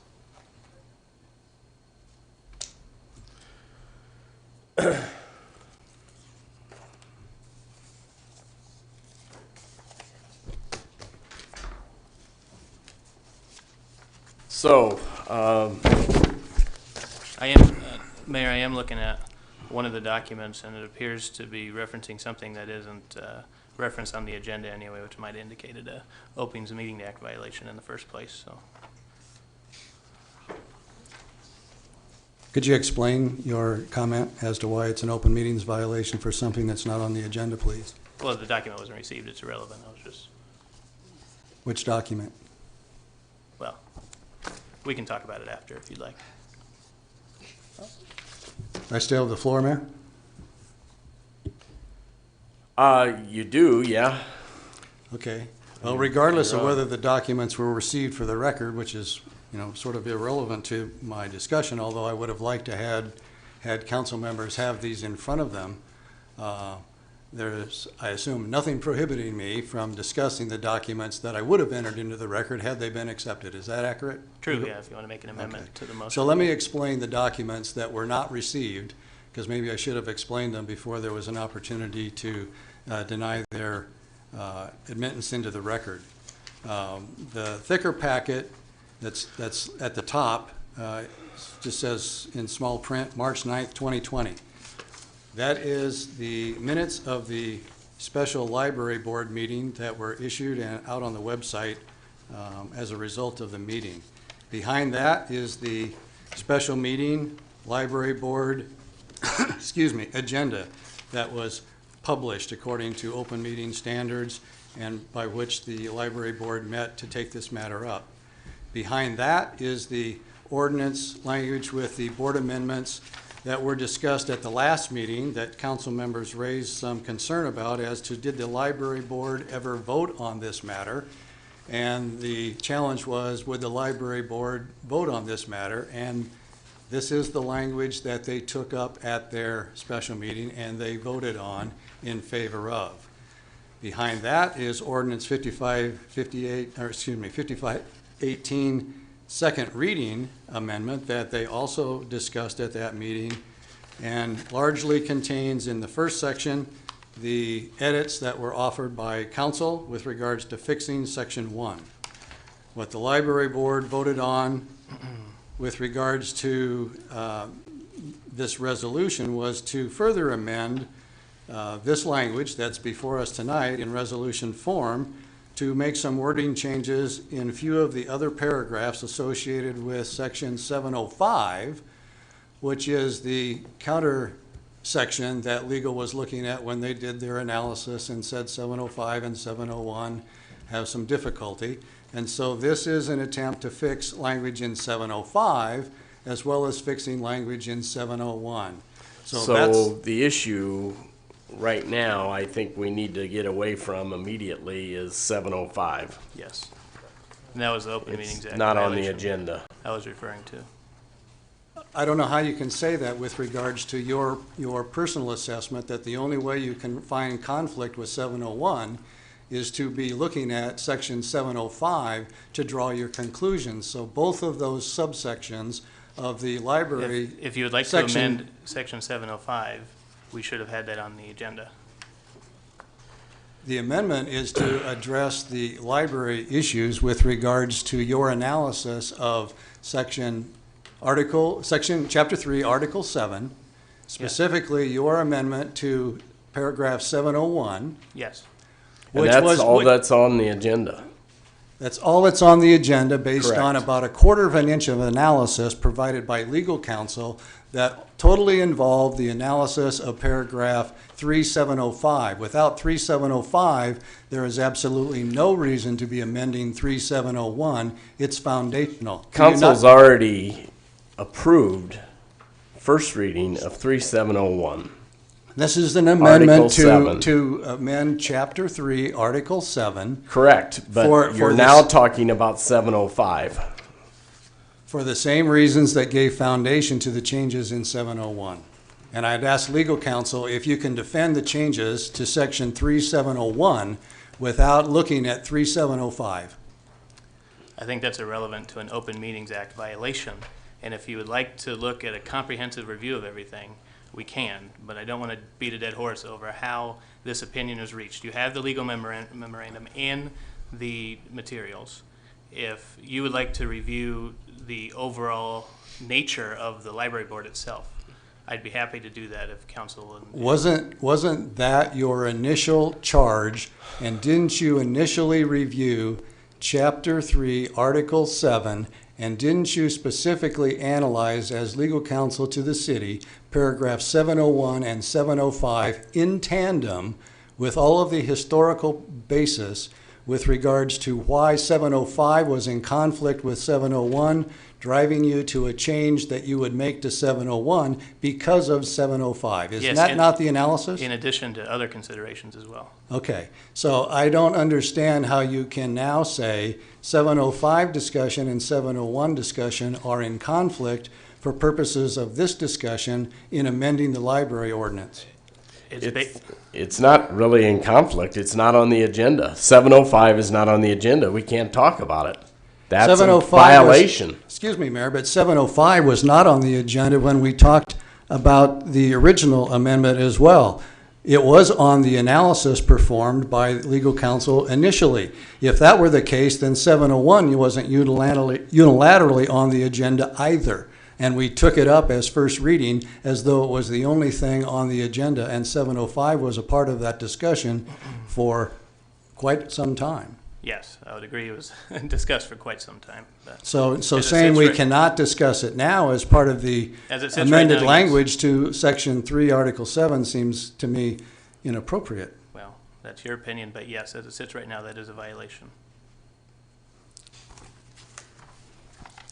Councilmember McLean.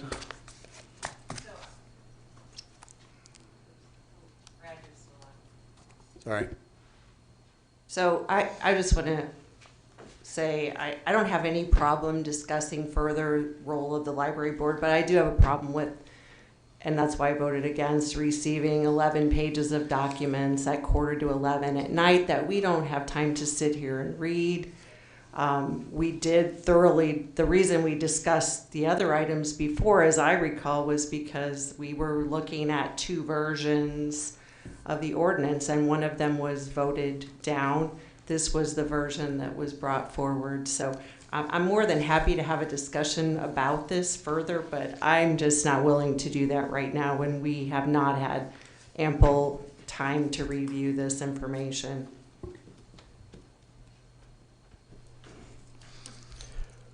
Councilmember Jacobus.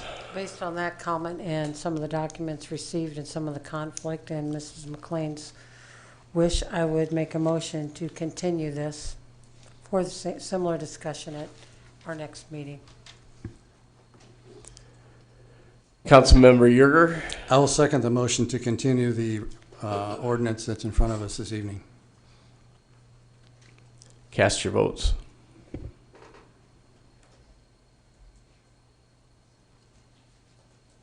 Motion carries 5-2, Mayor.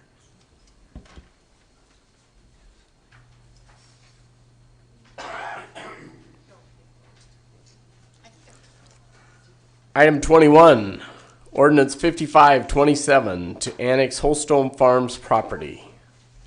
This time we'll have staff report. Good evening, Mayor, members of the City Council, Jennifer Dam, Planning Director. This is the second reading of the ordinance to annex the Holstone Farms property. The county board did release it from the county industrial district. The first hearing before the Planning Commission of the redevelopment plan will be on Monday. The next meeting, when we have third reading with this, you'll also have the redevelopment plan in front of you.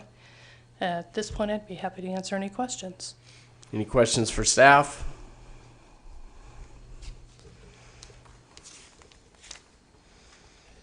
Any comments from council?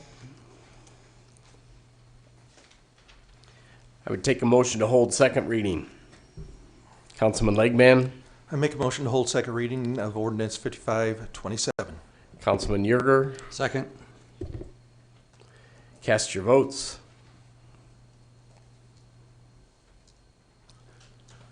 Motion carries 7-0, Mayor. Now we'll do second reading. An ordinance of the City of Fremont, Nebraska, annexing by voluntary petition property generally described as parcels of land located in sections 23, 25, all in Township 17 North, Range 8, east of the 6 p.m., Dodge County, Nebraska, and extending the corporate limits to include said real estate, providing for repeal of ordinances in conflict herewith, providing for severability, and providing an effective date on second reading. Third and final reading will be at the next meeting. Moving on to new business, item 22, motion to receive fire department annual report. Todd Burnt, Fire Chief. What you have in front of you is the annual report from last year. I'll just give you some brief numbers, then I'll answer any questions that you have. Last year we had 3,010 runs, which is about 11.6% increase. Our average in-town response time was 4 minutes and 22 seconds. Our out-of-town response times was 8 minutes and 51 seconds. Our EMS response, we had 2,778 medical runs, which include 202 motor vehicle accidents and 35 ALS intercepts. This is a 10.8% increase. ALS intercepts are, we assist our BLS fire department communities. If they have a patient that needs advanced life support, they would call us. We would send a paramedic and a driver in our pickup, and we would actually meet them on the road to the hospital. We'll have our paramedics jump in the back of their ambulance and provide any advanced life support. We had 3,008 patient contacts. This is a 13% increase. Average patient age was 58 years old. Out of the patient contacts, out of the 3,000, 25% were advanced life support, 44% was basic life support, and 31% were patient refusals that refused to be transported to the hospital. 93% of our fire department runs are EMS, and December was the busiest month with 277 medical calls. Fire responses, we had 232. August was our busiest month. The fire calls with 27. Last year we had 32 fires that required extinguishment. 15 were structure fires. We had a chimney fire, 7 vehicle fires. We had 2 semi-tractor trailer fires, 2 dumpster fires, 2 grass fires, and 3 outside equipment fires such as transformers. We had a grain bin fire. Total fire losses for the year was $952,500. And our primary causes of fires, we had 7 of them with equipment failure. Also, we had 10 fires where there was a fire, but the fire was out on our arrival, but we still investigated it. We had 5 structure fires. One of them was actually a child playing with the lighter. 2 dumpster fires, which one of them was with a child playing with the lighter. 2 cooking fires that were confined to the container, and a rubbish fire which was started by a cigarette.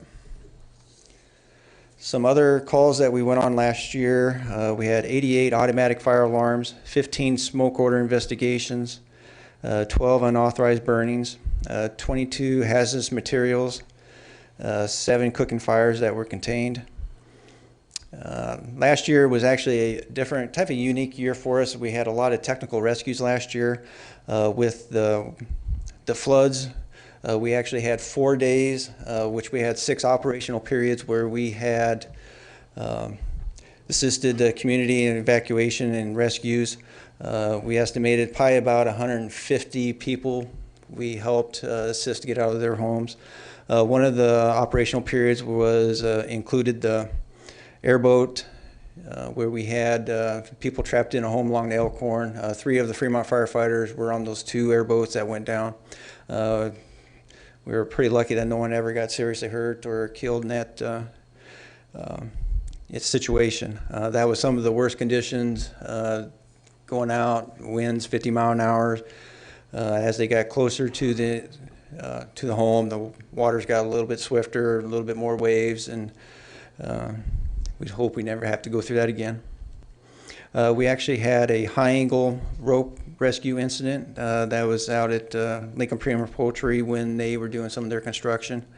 Then we had a grain bin incident in September north of town. So sort of a different, unique year. We get those type of incidents in one year, especially here in Fremont. We had 7 civilian injuries related to fire calls. We had 2 firefighter injuries, one on fire call and another injury on an EMS call. Our busiest part of town, it actually switched this year. For the last few years, it's always been the Linden area, which is like Linden School up to Nye Square. That actually had changed this year to Reynolds. We saw a 21% increase in that section of town. So previous years, the Linden has always been first and Reynolds second, so actually it switched this year. Training, we had a little bit over 4,400 hours of training, which includes a lot of our EMS training for state certifications and stuff like that. We worked with Metro Community College this last year. We had them come in, do some high-angle rescue, confined space, grain bin. We worked with the State Fire Marshal this year on some propane emergency classes. And also this last year we went to get our personnel Firefighter 2 certified through the State Fire Marshal's office. This actually helps us with our ISO rating. ISO, they have requirements under training, and getting a certain amount of percentage of people of Firefighter 1, Firefighter 2, it actually helps. We get some points there. And also, if we would ever apply for federal grants, they look at the number of personnel who are certified at Firefighter 1 and Firefighter 2. So if we would ever apply for any federal grants, this would actually help us. Callbacks. Callbacks is where we have multiple calls, or we have a single call that requires multiple apparatus, personnel. We had 194 callbacks last year. 18 were when both shifts were called back at the same time. So basically that's all I have for you. If you have any questions, I'll be happy to answer them. Any questions for Chief Burnt? Councilman Yerger? To start with, I'd just like to express my appreciation for the Fremont Fire Department and EMS services. From your report, you can certainly get a fair idea of the amount of work that's involved to protect our city, and so I want to applaud the force for doing that. Thank you. I just have a couple of questions for you because of the statistics that you raised, and you indicated that the response times were 4 minutes, 22 seconds, 8 minutes, 51. Those are the averages. Yes. And I think in the previous reports that we've seen from you, you may have done some comparison work as to how do those averages compare to some sort of standard, or what the trends were for the city. Were those response times going up, going down, holding their own with regards to a standard? There is standards out there. NFPA does have standards out there. The standard they go by is to the 90 percentile. And if you compare us to the 90 percentile, they have like turnout times. That's from the time you get the alarm time you go en route. They got travel times. That's when you go en route and time you arrive on location. Our turnout times, like for the NFPA has, like for a medical run, you need to be out of the doors like in 60 seconds. A fire run within 80 seconds. Travel times are about 4 minutes. And our turnout times can be a little bit better. Our travel times are less than the 4 minutes. But one of the things that we're hoping with this new fire alerting system is we'll actually have turnout clocks on our garage doors where it gives you how long you're sitting at the station. So we're hoping that would actually help our turnout time. So when people can actually see that clock from the time the alarm goes off, they can see it and we need to get going. So that's some of the things that in the fire station learning system that we're going to get. There'll be clocks so people can see them by the garage doors, and hopefully they'll get some better response times. My recollection was from your previous report that our response times were improving during the course of that report, was my recollection with regards to standard. I was just trying to see whether or not that trend was continuing. Our average is actually increasing every year. Maybe about 4 or 5 years ago, we had maybe like a 3 minute and 59 second response time. So our averages are actually going higher. And is that because of the growth in Fremont? You got further distances? Yeah, I believe too? so. Okay, that was kind of my next question. So what do you think the furthest point from the station is, and what's the response time, if you've got any history as to the furthest point within the boundaries of Fremont now that we're growing? Be Deerfield. Deerfield? Yeah. I think the response time there, from time we get called on location, is probably about, I'm thinking about 6 minutes, 6 to 7 minutes. Okay. It could be a little less. I'm not exactly sure. I don't have that on top of my head. So I just have a couple more. With regards to the statistics you gave on the charges that we have for billing to cover costs for both fire and EMS, my general question, I think, and I might have asked this the last time, do the charges that we bill for cover the cost of your services, or no, come close or not close? No. The thing with the EMS, the billing, about 55% of our calls are Medicaid and Medicare, and we only collect a small portion, maybe $300. And once the Medicare pays that, the patient is not liable for anything else. So when we have those type of calls, 50-some%, our revenue is actually going to be a little less. Yeah, I understand we might not collect, and that's a good Yeah. example of how you don't, and there may be other opportunities where we don't collect. My question really was more along the line of when we build our fees, are we building into our fees, whether we get paid them or not, the anticipation that we're going to be able to recover our costs? I know we're not a profit center. Yeah. But are we endeavoring to collect even though some don't pay us what we deserve? We're not even close to where. Okay. It's like on the fire bill, and I think we collected $17,000 on fire bills, but that's just based on insurance, and that's what we only collect from insurance on those. And some insurance companies don't have the emergency response in their policies. Some do, and some have like 2,500. Some only have 500. Okay. In looking at your charts, it looks like your call volume is largely due to the 55 and up age group. And my question really is one of the changing demographics in the city as we're growing, and we're putting more and more folks into the employment area and with families, et cetera. Do you expect the demographics in your charts to go down over time, or Fremont's just an aging population and that's going to continue? I don't know. I think it's an aging population. I think with Fountain Springs, and we get a lot of calls to Fountain Springs and that area where there's a lot of nursing homes and a lot of where older people live and stuff like that. So I'm not expecting that those calls for that 55 and age group to necessarily go down, but with the influx of additional folks, your statistics might show that we have a lower.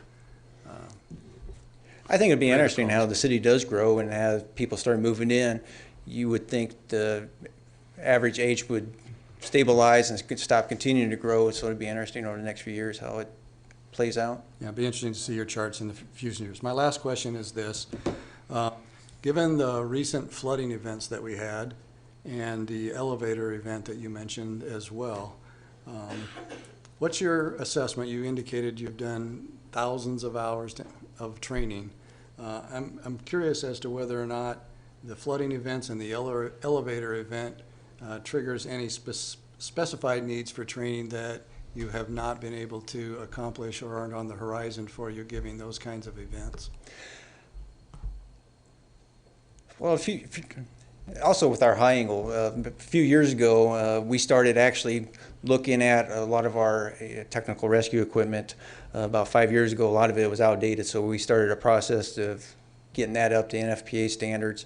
We actually started sending people to Baton Rouge to get their rope rescue tech level, which is also a very important part of the grain rescue because we have to use a lot of ropes, and especially if on that grain bin incident, we had to lower people in a bin 100 and some feet down.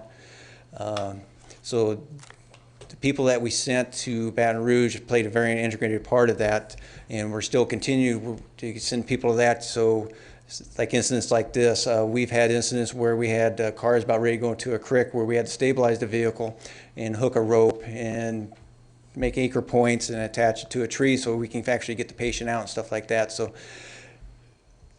a lot of our technical rescue, one class may apply to different type of rescues that we have.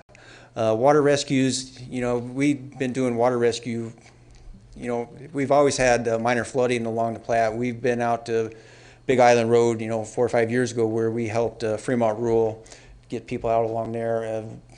About every 2-3 years we've been helping that.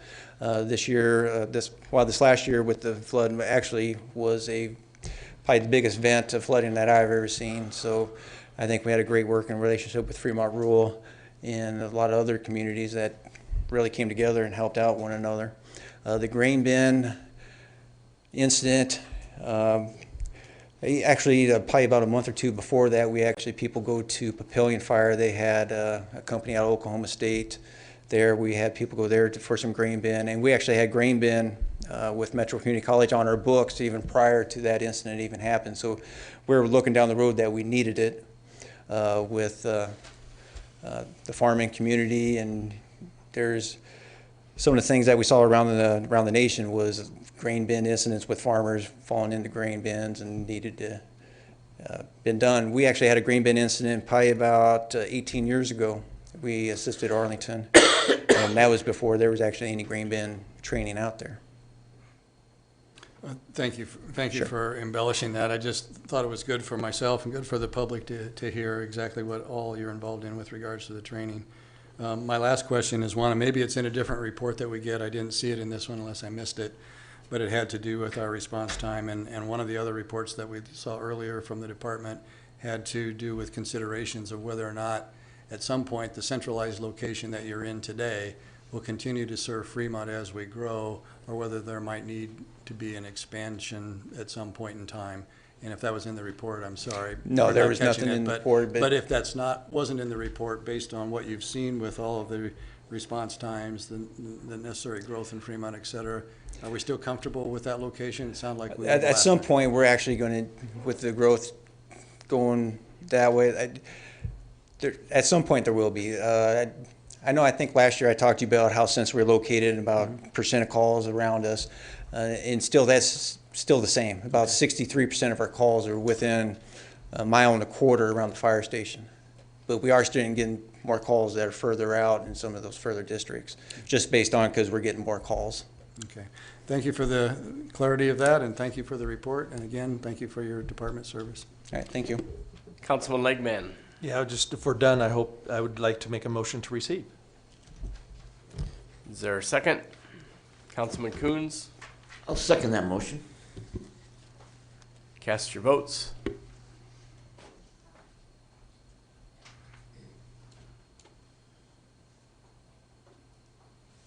Motion carries 7-0, Mayor.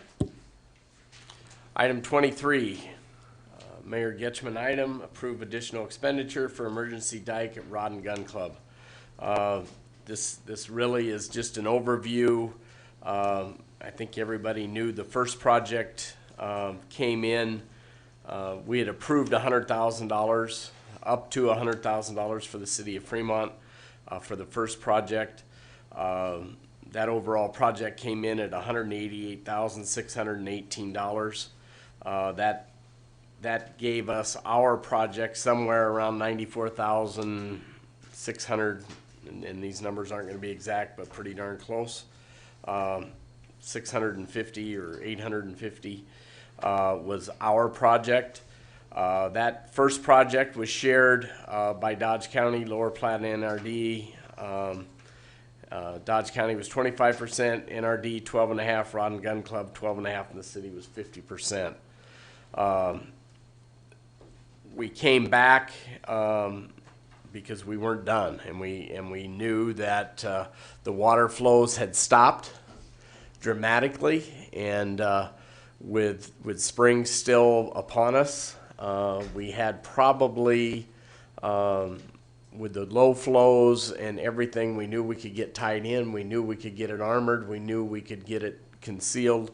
And so we came back to the group of Dodge County, Lower Platte, North, NRD, Rod and Gun Club, and the city. We met to discuss the spending. We estimated the cost of that work being $100,000, which would have then taken that project up to $288,618. The actual cost of the work was $255,930 plus materials, which was riprap, which was supplied by the city of Fremont, and that material was out at the old city dump. The split between the partners at that point became Dodge County, $72,154, Lower Platte and NRD, $36,077.25, Rod and Gun Club, $36,077.25. The city, $111,621 for a total of $255,930. Our fiscal impact is the $17,312 plus the riprap material that was taken from the old city dump. And I'd be happy to answer any questions.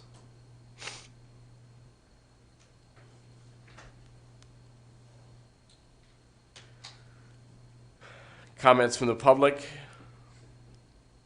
Comments from council? I would take a motion in regards to this item. Councilman Coons? Make a motion to approve the additional expenses. Councilman Jensen? I will second that. Cast your votes.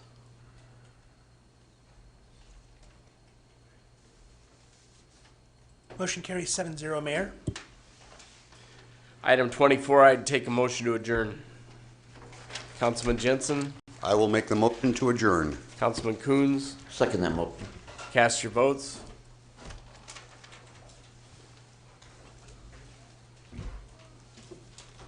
Motion carries 7-0, Mayor. Thank you all.